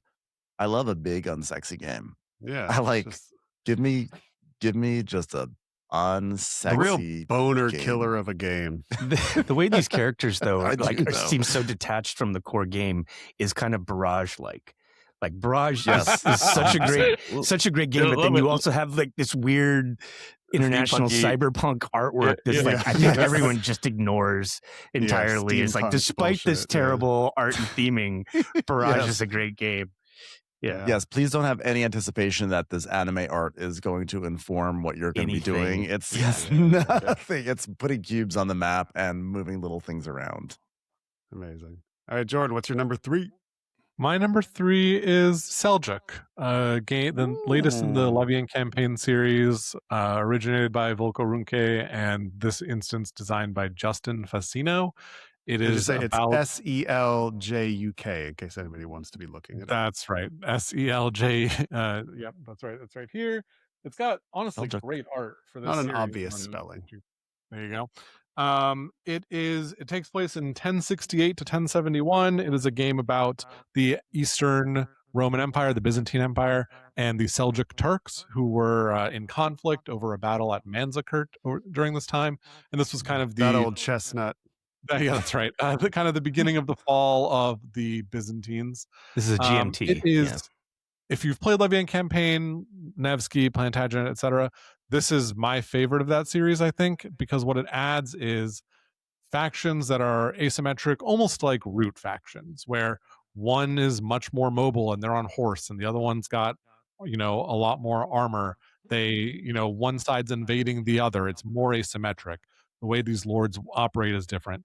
So that adds a little special spice for me, where in some of the other games, like Plantagenet in particular, which side you were playing didn't really feel different because these people were all basically the same, right? They're just the Lancasters and the Yorks. So in any event, I really love this game. I think it's one worth exploration. And I'm just so excited to play more of it. And that's Seljuk. I would And like to everyone should check explore out it more Levien with you. Campaign, by the way. I mean, you can play on Rally the Troops. You can't play Seljuk, but you can play Nevsky or Plantagenet. Rally the Troops being like a website to play these games on, and it enforces the rules. It's very easy to learn to play on that site. These games are great. Yeah, I'd like to play it more. I need to try this genre of games. You guys have been talking about it, and I feel like They're it seems very amazing. intriguing. Yeah, I'm happy to play it with any of you at any time. We should try it. You'll love it. Well, the next one, I think Henry is coming out, and that's supposed to be very much like the entry level, most beginner version of the system, which can be a really great place to jump in. Mm-hmm. You like the Ag and Henry Court Cavill or something. So it's a cool bit of history too. Exactly. It's the Henry Cavill edition. Ben, what's your number 3? Well, I guess I might as well continue my musical theme here. A wise man once sang, "Whoop, there it is," and they were part of a group called Tag Team. Tag Back Team again. is Tag Team is my number 3 game. I can't believe this little yellow box of a game is my number 3, but like the tremors and the trembles of joy that just like go through my body when I play this game. I don't know. It's just like it's so deeply fun for me. I find that the combination of all the characters are really neat to see how they work together. I enjoy the decision of how you're going to arrange your cards and trying to anticipate what the other person's going to do. I mean, it gets hard because, it's hard with a short-term memory to remember what card goes where, but you sort of remembered vaguely, like, oh, usually around here they play this card and I get dinged. So I think this is where I slot it in. It's luck. It's, but there's like an element of trying to get into the other person's head a little bit, but it's over in like 15 minutes. It's quick. It's fun. It's silly. And it just has, I know it like accesses my joy center in a way that I was surprised. I learned this game back in November, and within the first play, I was already having that feeling. That I always call it the tingles that you feel, and I'm like, oh my god, why am I having not just fun with this game, like so much fun? Like, why is this like the best thing I've ever played? I just like adore it, and I what I'm so excited about is the awareness that there's going to be so much content for this. I know that there's already an expansion or 2 planned. And then I think I heard that there's going to be like 2 expansions every year. I don't know if that's true or not, but I'm really excited to it's a big play hit. more of this game. It's so fun. It's so fun for me. I agree. I love it. I just need to play it more. I just didn't. I feel like Toy Battle took up all my quick 2-player gaming of the year, but I played it probably 5 or 6 times and really enjoyed it. Yeah, I would love to play I still haven't played Toy Battle, but like Tag Team is the sort of game I do feel like I could just sit there and like play it for a few hours, just like at a cafe with like some coffee, Let's or do at it. a bar, or a marijuana cafe, even marijuana cafe, absolutely, cat cafe. Cat Cafe. My number 3 is Fate of the Fellowship. I think this is my favorite cooperative game that's like a traditional classic cooperative game. And I guess when I think of classic cooperative games, I just think of Pandemic. But to me, this is what I think of when I think of a cooperative game. A bunch of people, everybody's got one little thing they could do, and everybody has to work together, and there's increasing threats. I think this is absolutely brilliant. I also, much like Vantage, couldn't have cared less. Somebody's putting out a Pandemic Lord of the Rings clone, like fucking yawn. Like it's so boring. It's incredible. It's brilliant solo. I've played it so many times solo. Right. It's brilliant 2-player. It's brilliant 3, 4. It's crazy. Like it plays at all player counts up to 5. Like I would happily play it at any player count.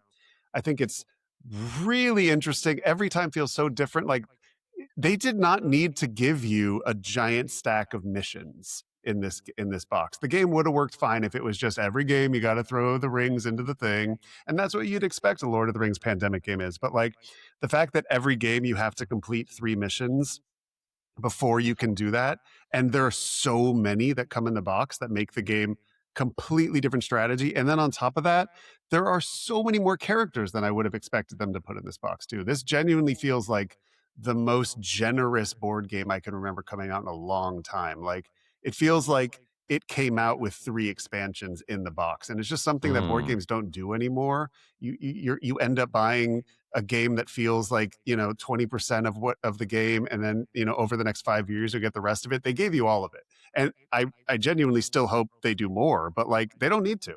They gave you, like, there's so much replayability in this box. I'm just obsessed with it, and I just how much I went from couldn't care less to my number 3 of the year is just shocking to me. I think And the it's Dice Tower. brilliant. The Yeah. Dice You gotta Tower is talk about the incredible Dice and Tower. functional and really functional, not just like a stupid, dumb cardboard thing that you throw out and just play with something else. It's actually really good. It really works. And it's just brilliant. I love it. This game's my number 2. Hell yeah, dude. So Is it really? continuing on with yeah, it's my number 2, and Wow. I think It's Paul, also this my game, number 2 for what this- it's worth. this- We can all talk about it. Yeah. Boo, boo, boo, Oh, boo. wow. this Wow. game passes the Paul test, which is that it creates memories. Yeah. And Mhm. they're insufferable memories. Like there's really nothing worse than listening to someone else describe their Fate of the Fellowship game, where what they did. I mean, I experienced this when Mike and Brian went off and had their own late night Fate of the Fellowship at BGG Con that went to 4:30 in the morning, whatever. And then he was trying to tell me about it, and I like wanted to listen to this less than someone tell me about their paladin that they played D&D with, But for them, it's a completely memorable experience, and the different characters that you play with, along with the different missions, give it that epic feel. That, like, if Speakeasy was the Oscar bait and O King's Crown maybe your actual like Oscar winner, I think Fate of the Fellowship was our like AAA summer tentpole of kind of like, it's Matt Leacock. It's not just a Pandemic F1. clone. It's from the designer of Pandemic, and he has taken the Pandemic mold and applied it to like the biggest franchise that exists, and nailed it. And it's so complete also. Like it came, and I had kind of a similar reaction, Matt, which is I saw it at Gen Con and I was like, oh, there's going to be like a Pandemic Lord of the Yeah. Rings. I'll Yeah. probably play that or whatever. But it does just kind of like deliver as a great popcorn narrative game that's going to replay, and is hard, and it's chaotic, and it will kick you in the teeth a lot of times. And yes, go and play the BGA solo game to just kind of get your feet under you on some of the way the game actually works, because you can get smacked around by this game if you don't It's hard. understand some of the kind of underlying engine. I think it's also possible to play this game and not have a chance. And then it's possible to play this game for things to like work out really nicely for you too, but it's not going to play the same way twice. And I've got some, really horrible, boring tales of, how we paired up Eowyn with, with Gandalf, and I killed 7 Nazguls. It's like you when someone already, tries to tell you their dream. you already don't want to hear about the 7 Nazgul I killed in my game, but I remember. So anyway, Jordan, great you game. want to jump in with your number 2? Yeah, I'll add that. Yeah, the theme works so well, and it just feels like you're in this world. It works better for me than War of the Ring and War of the Ring the card Is game. this the best Lord of the Rings board game ever made? I kind of think it is. It is. I kind of it's think it is, certainly too. the most playable. It's very accessible, which is why the summer tentpole is a good comparison. I'd play this with anyone. And I think everyone I have played it with has been like, let's play again. Even at the end of a full hour and a half game, I want to play this again right now. So it's been a huge success across every group. Good with gamers, good with non-gamers, good with Lord of the Rings fans, good with non-Lord of the Rings fans, frankly. I've had a great time with it. The difficulty is well calibrated, but if you find it too easy or too hard, there are ways in the rule book to scale it up. And, Matt said you have to do 3 missions before you do the final one, but there are rules for doing 6, which means that you can get to a very high skill level with this game if you wanted to, I imagine. So I don't know. I think it's beautifully designed. Definitely my favorite Lord of the Rings game, even though I love all of them. And yeah, it's something I'd play 100 more times. Man, I really should play again to erase that last play that kind of tainted on my list. Huh? Because I really liked it after that first play, and I was like, wow, and this everything that you guys said, I 100% agree with. The production, the intelligence of design, the completeness, the generosity of it. It was so fun that first time. It was just so great. And then that second time, I just it was just a bad play. And that just it got stink on it. So maybe just have to replace it with some good plays and get the mojo back for me. Hell yeah. All right, Paul, back to you for your number 2. My number 2 is Speakeasy. It's not much to say aside from it's a great Lacerda. Oscar bait is a great way of describing it. I have no notes. It makes people go crazy sometimes, and I've seen people go crazy, and that's always a good metric for me. It is a little long, but I don't know of a short Lacerda that I enjoy. Yeah. It's the right length for a Lacerda. So it has juicy AP inducing decision making, which I enjoy. In fact, I actually enjoy watching people AP because you can see the steam, and I think that's really fun. That's funny. Very funny. All right, Ben, number 2 of the year. My number 2 of the year is 3, 2, 1, Hot Streak. Hot Streak. This was almost my number 1, guys. I mean, this game is amazing. I actually feel like we're in some way we're almost selling it short. I think we're almost saying oh yeah, it's this really good game. It's an amazing game. Yeah, and this is not just like we've seen games like this before. We've seen Camel Up. We've seen Ready Set Bet that have been really fun crowd pleasers that have the spirit and the excitement of racing.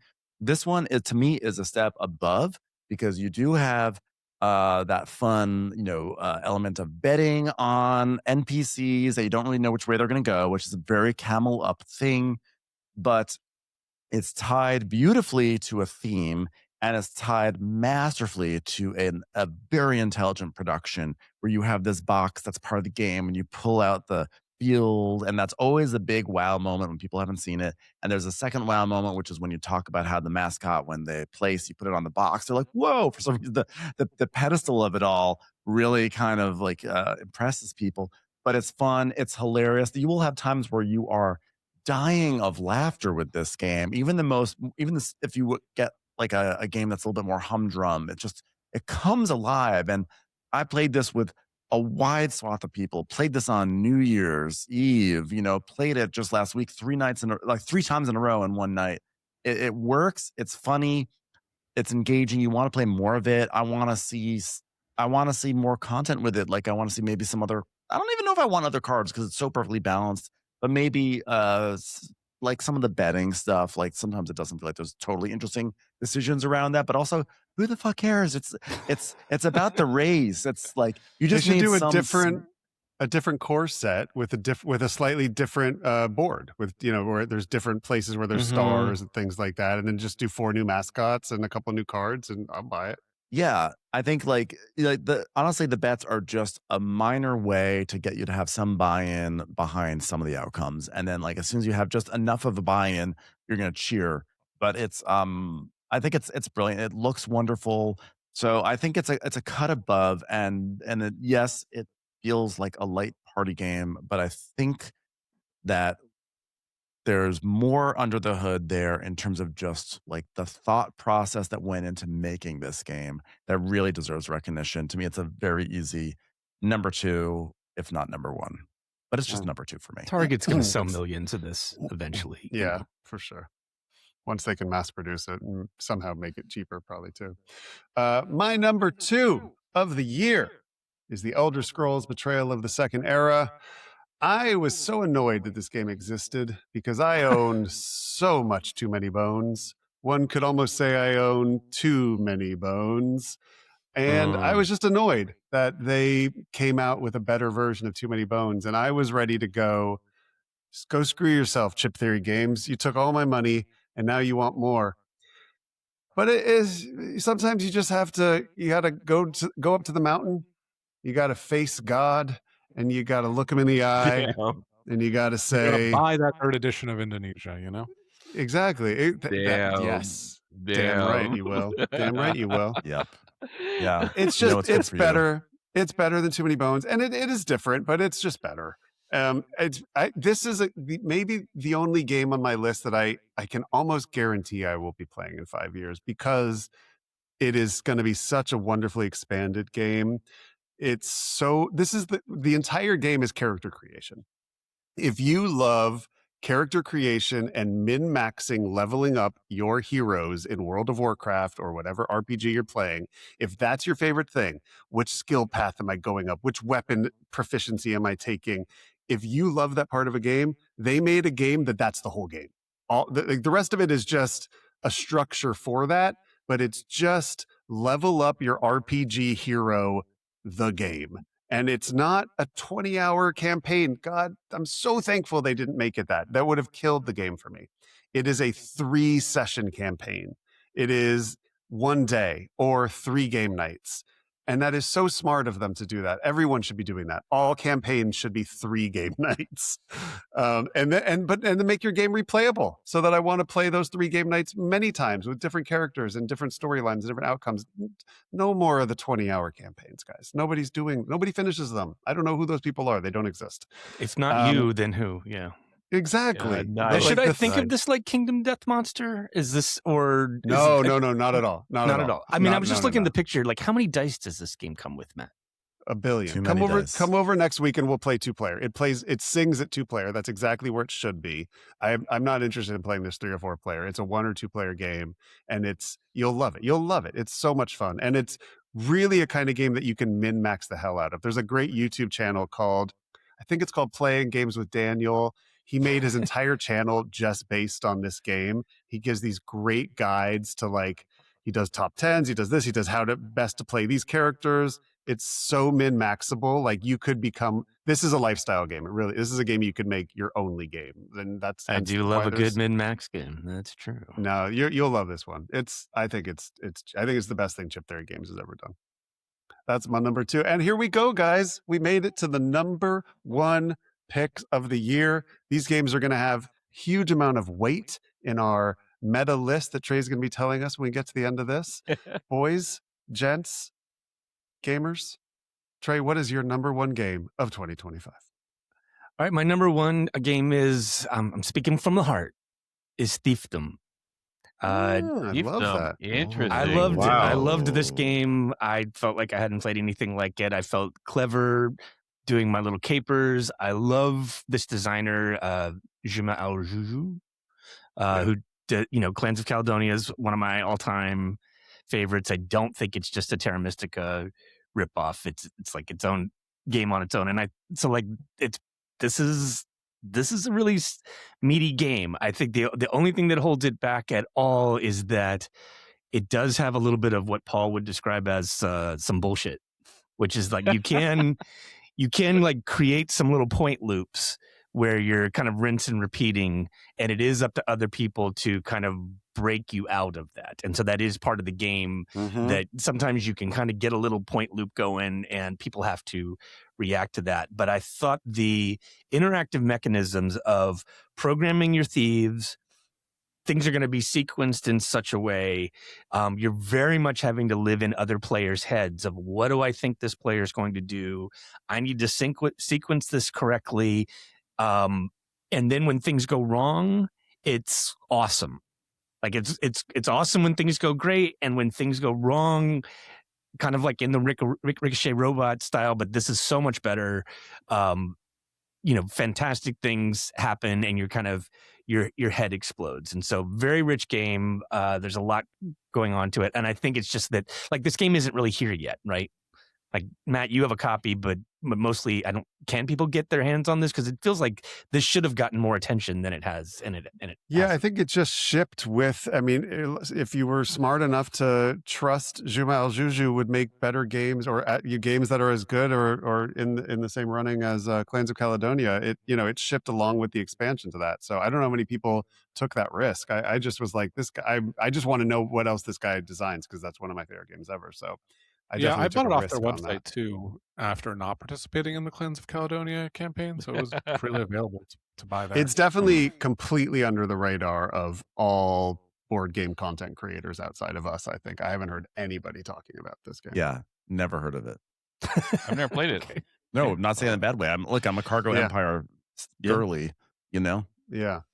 No, Thiefdom is great. It didn't make my top 10, but I loved it. I did find it a little, I've played it like 5 times now. And by the 5th game, I was like, it just felt samey to me. But it also like, I was also playing it with new people a lot too. I feel like if I was playing it with the same group, it's that thing where it's like it is not a heads down multiplayer solitaire game. Like it has to be treated as a highly interactive game. And if everybody's not playing it like a highly interactive game, it can get a little like, oh, well, runaway leader or like nothing we can do about it. Too late to stop it kind of a thing.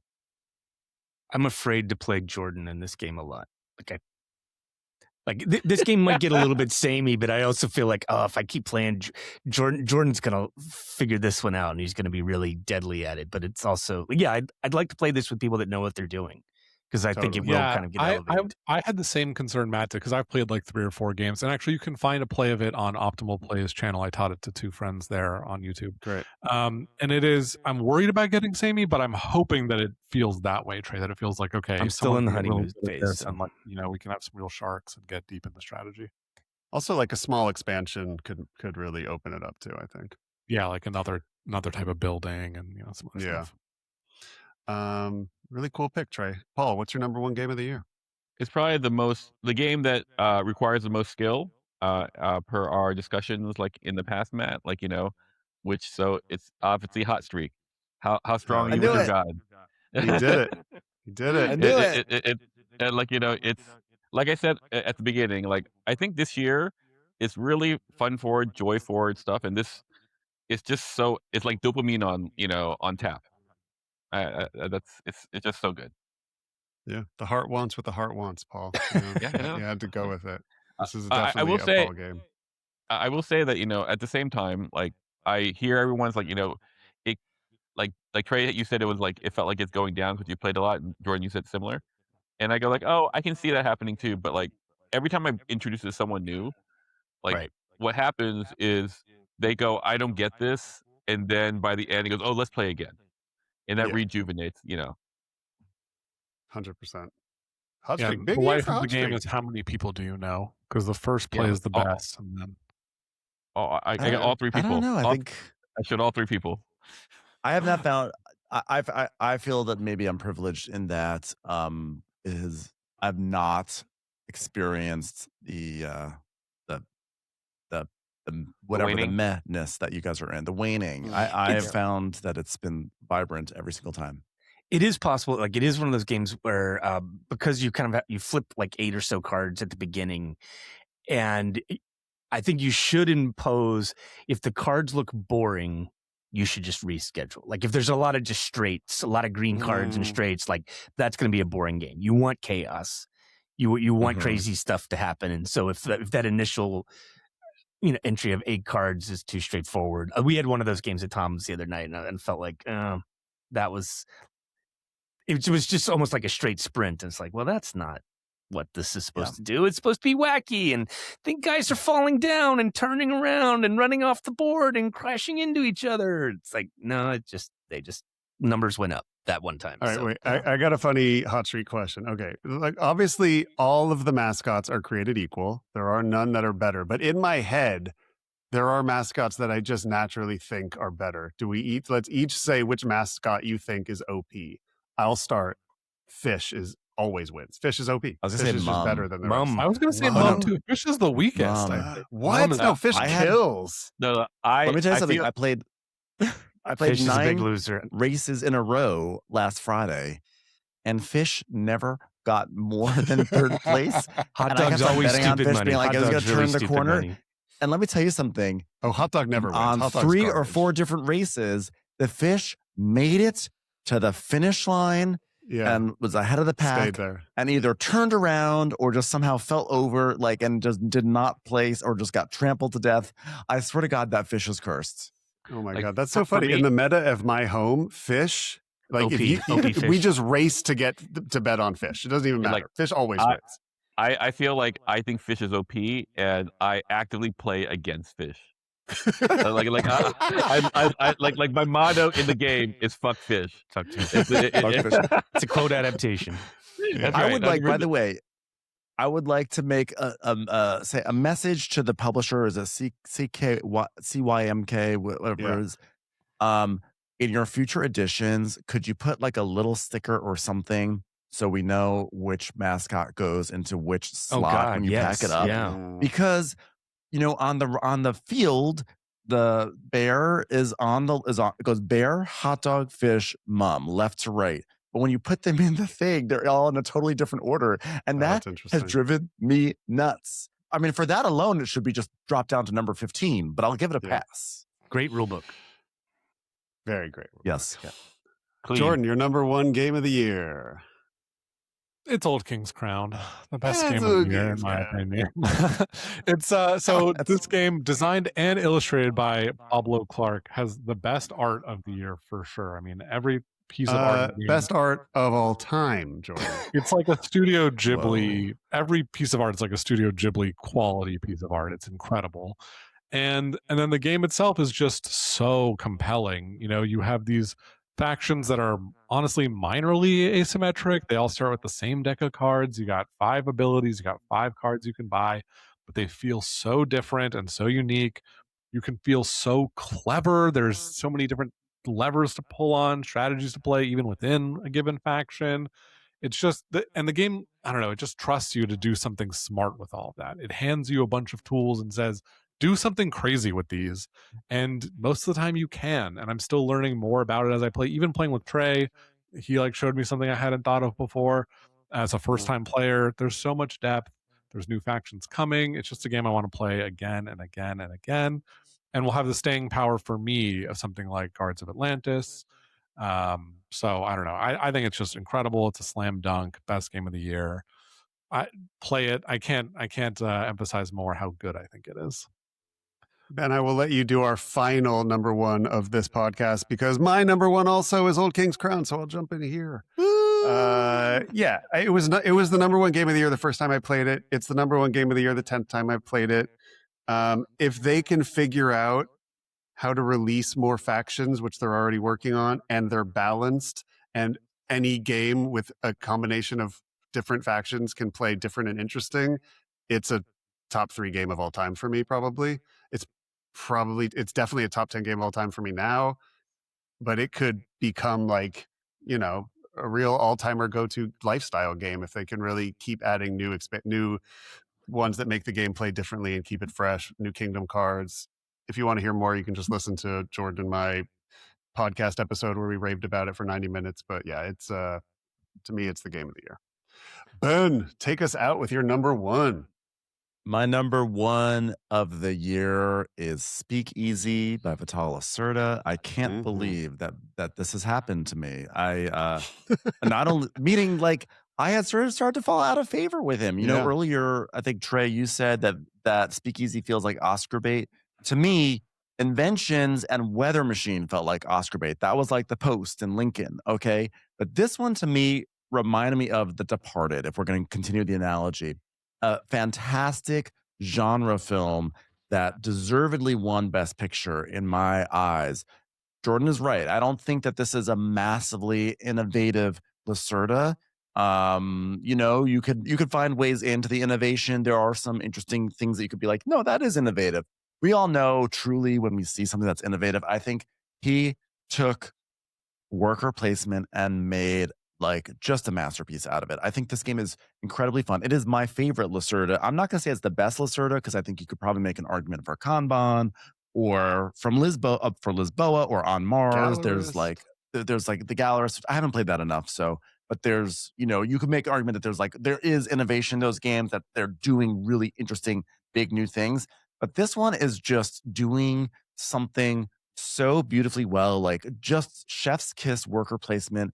The notes about the downtime, that is 100% correct. There is downtime. And I think despite that, that it's still my favorite, that it's still like an obvious, like with hands down number one game of the year, I think speaks to how good it is that it can actually have a glaring flaw, which is a lot of downtime and still be fascinating. I've spent a lot of that downtime thinking of different iterations of how I'm going to do my upcoming turn. There's so much to sink your teeth into.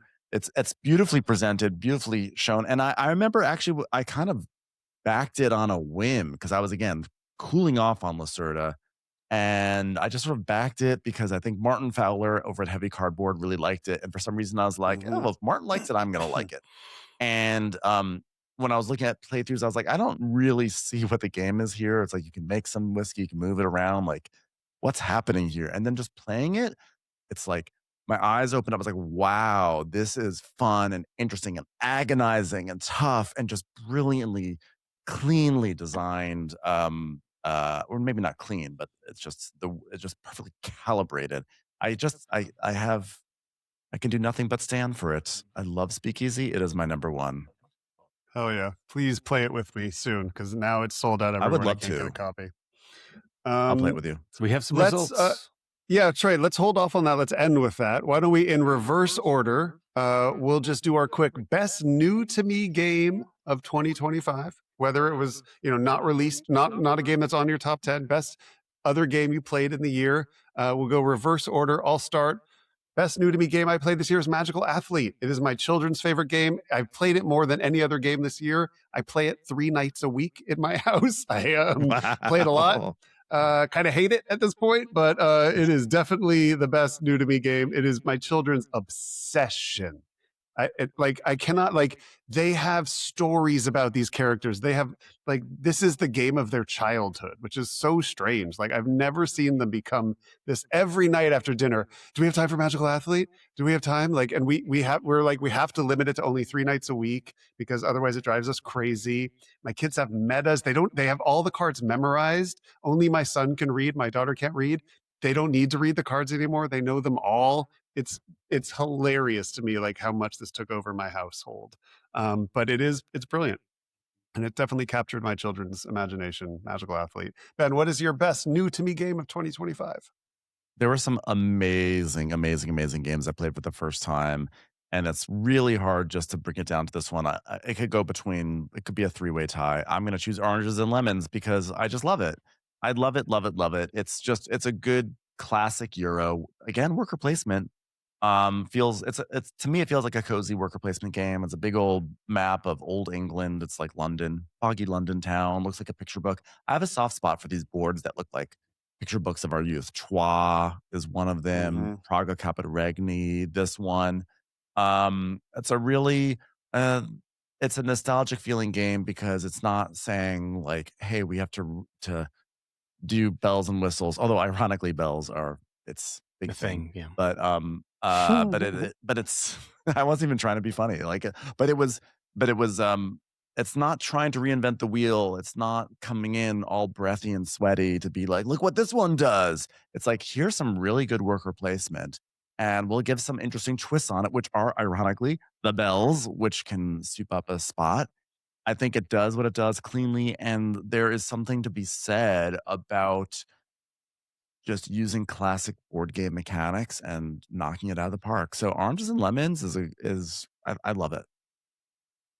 Amazing. Jordan, best new All to me right, game of the I'm year. going to cheat and mention a few things here. First is Agent Avenue, a very great light game that I played for the first So time good. this year, and I've played with a lot of people. It's really fun. Secondly is 1817. I think probably my new favorite 18XX. I played with Ben for the first time this year. Love That's it. great. I love the different Wow. investment strategies there. I think it's a really fun game. Also, 2 expansions came out this year that I have to mention. Twilight Imperium and the new Guards of Atlantis 2.5 are both incredible. That they changed the game up and are would be on my list if expansions were permitted. And lastly, I'll also mention that I have a play of Old King's Crown going up on my YouTube channel called Play It Again. So check it out if you have more Old King's Crown stuff. I should have mentioned that before, but I thought I'd mention it here. Hold on. It is called Play It Again, your new channel. Yep. Play it again. Yeah, exactly. All right. And Love it. Amazing. Ben is also in a video on there for Stellar Horizons. I'm sure you'll all be on there in Yes. good time. Stellar Ventures. Keep doing that. All right, Paul, go ahead. Paul, what's your best new to you game? For me, it's Deep Sea Endeavor. Like I missed it, and when I played it, I was like, so good. I was like, oh my Over god, Edo. over Edo. It like like if I maybe it's because I played a lot of Edo this year, a lot, and which I love. But like but I was like, oh, this is probably like as far as a board game where you're just doing stuff, you're just basically Steve Zissou. I mean, it's great. I just every time I play it, I'm smiling, and that is something that I don't always get in a big game. I think a lot of new this year, expansion coming in the next few months too. love it. I think a lot of this year, my game mental space has been spent on Twilight Imperium. So like the expansion is perfect. Never had a game where someone didn't lose their mind. So it's a guarantee. Love it. Mwah. Trey, what's your best new to you game of the year? I too liked Agent Avenue. That I've gone from being very good at that game to absolutely terrible. But the game that I actually wanted to mention is Tales of the Arthurian Knights. Check out our review that we posted regularly. That I've had just a great time playing that, and I think for my expansion, the Clans of Caledonia expansion is a really it's what an expansion should be, which is that it actually addresses some of the shortcomings of the original game and makes it a little bit more playable, a little looser, and like it's such a good game to begin with, and it's just not quite as contract focused, which would have been a fair criticism of the original game, and this addresses that. I think it took Clans from a 9 to a 10 for me. Yeah, I think Clans would be my expansion. Although, but I still have in Shrink down here is the expansion to Windmill Valley. Hey-o. Hey-o. Do you feel that breeze? It's a windmill. What'd you say? More than TI? Over the TI expansion? I think the TI expansion is really good, but I feel like the move from TI4 to Prophecy of the Kings was like big. And Prophecy of the Kings to Thunder's Edge. The thing is, we haven't played the Thunder's Edge. The whole thing of Thunder's Fall. That's actually or Twilight's Fall. That's the thing I'm actually most excited to play about. Like the other stuff we played with was really good, but it's Thunder's Fall. And once I play Thunder's Fall, then I will really be able to weigh in authoritatively on that. But for now, I think that the clans expansion fixes and broadens that game in a way that feels more akin to Prophecy of the Kings to the original base Twilight Imperium. So cool. There may be some other expansions. I just don't remember what else came out this year. All right, Trey, take us home with this meta list. Talk us through. This is the how meta deep list. do you want me to go? Do you want me to kind of go deep or just the top? I think just the top. I think we should just do our it's a little bit weird because like there's a big gap between the top 10. 4 and everything else. As there always is. Let me just run through this real quick. Games that got 2 mentions: Galactic Cruise, Core of Discovery, Toy Battle, Kingdoms Forlorn, IR, Tag Team at number 9, 10 points. Number 8, Cargo Empire, 2 lists, 12 points. Star Trek Captain Share, number 7 on 2 lists with 14 points. Thiefdom, 2 lists with 14 points. Elder Scrolls, 2 people loved it. That puts it in 5th place with 15 points. And now we jump into our 4 real contenders here. At number 4, we have Speakeasy, possibly by virtue that Matt just hasn't played it. And so there's no points awarded for Speakeasy. It made 4 lists and got 28 points. Number 3, kind of a tie. Fate of the Fellowship made 4 lists, 31 points, but is nosed out appropriately by Hot Streak that made 5 lists and also scored 31 points, which leaves us with our winner, our consensus number 1, making all 5 lists and garnering 37 points, Old King's Crown. They're the only game that made all 5 lists. Wow. That's no, amazing. Hot Streak made all 5 No, lists. Hot Streak, of course. And that's number 2. Yeah. Wow. I had it as my number 10. That was the I lowest it went. And even then, I think I was being a little bitchy by putting it at 10. It had to be on the list. It's clearly a big deal. So you kneecapped, what do you call it? You kneecapped Fate, Ben. But I contributed to the hype that I deride so much. Yeah. Yeah. Yeah. Well, Amazing. but you haven't played Speaky. Ben has played Fate, and he goes like, that last stink, bam. That stink was Even though bad. Tom Yeah, isn't okay. here, That's Tom is still totally- having his effect upon the list, even when he's It wasn't not here. Tom. It wasn't. It wasn't Yeah, Tom. I'm not yeah. gonna blame Tom for it. It was like the overall vibe of that game was weird. There was a chippiness going on at the table, and we hit like a rut. We were just You were drawing in your cards at one feelings. point. People were not listening to you the No, way but- they needed to listen to you. But not only that, we did hit a part where we were just drawing cards. Yeah, Like, yeah, did you yeah. get it? No. Did you get it? No. Did you get it? No. And like that went on for like 5 or 10 minutes, and that was kind of dull. Did you get it? No, Tom got it with Gollum. Yeah. It is Tom's fault. It Thank seemed you. very You know what? appropriate. I feel so refreshed. It was Tom's fault. Okay. Love it. Well, love I'm it. very proud of us. We did 50 picks, 55 picks, if we're Entries, including yeah. our best of the year in just a little over 2 hours. Really well done, everybody. I sure hope that next year is full of incredible Euros and that my list has no cooperative games or solo games on it at all. That would be my wish for the year. Anybody just want to say anything before we bounce? Any final thoughts? Well, I can't wait to revisit this list also once more of those games make Yeah, their way fair. over here from Europe and other parts of the world. We should do that. You know, we this could should all do change. we should look at the best of 2024 as an episode this year too. We should do that every year, I think. I think that'd be that's a really good fun idea. is to go Or back just and change the period reassess. we consider games for, right? Like October to October instead of. Yeah, fair. Mhm. Very fair. Yeah. All right, y'all. Well, thank you so much. It was a great episode, and hopefully we'll be getting you lots of awesome board gaming content throughout the year of 2026. Until then, looking for my shorter thing. Check you all later. This has been Game Brain, a board game podcast, produced by Matthew Robinson, Ben Madden, Trey Alsop, music by Daedalus. See you all soon. Bye. Bye.